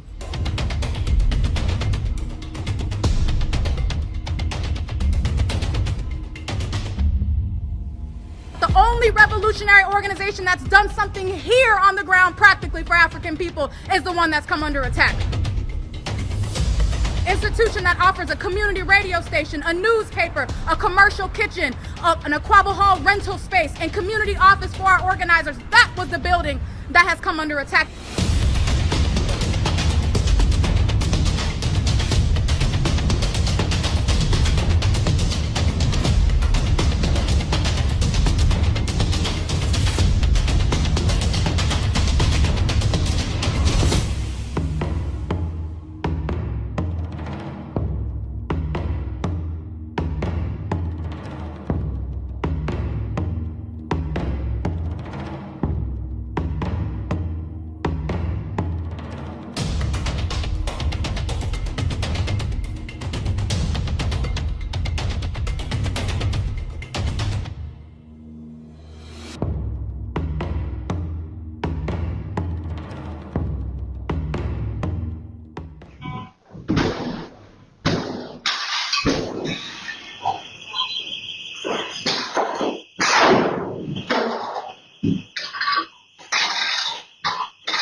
Need a breach? What do you need?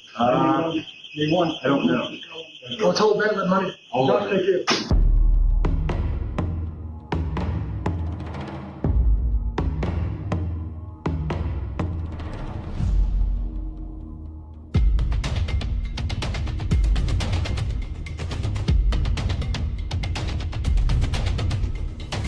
We will build a movement of white people that says hands off the Uhuru movement. They see in the African People's Socialist Party a vanguard for the struggle for the liberation of our people. They see that because not just what we do here in the United States, but because we had the temerity to do like Garvey, to do like Malcolm X, and take the struggle of black people around the world.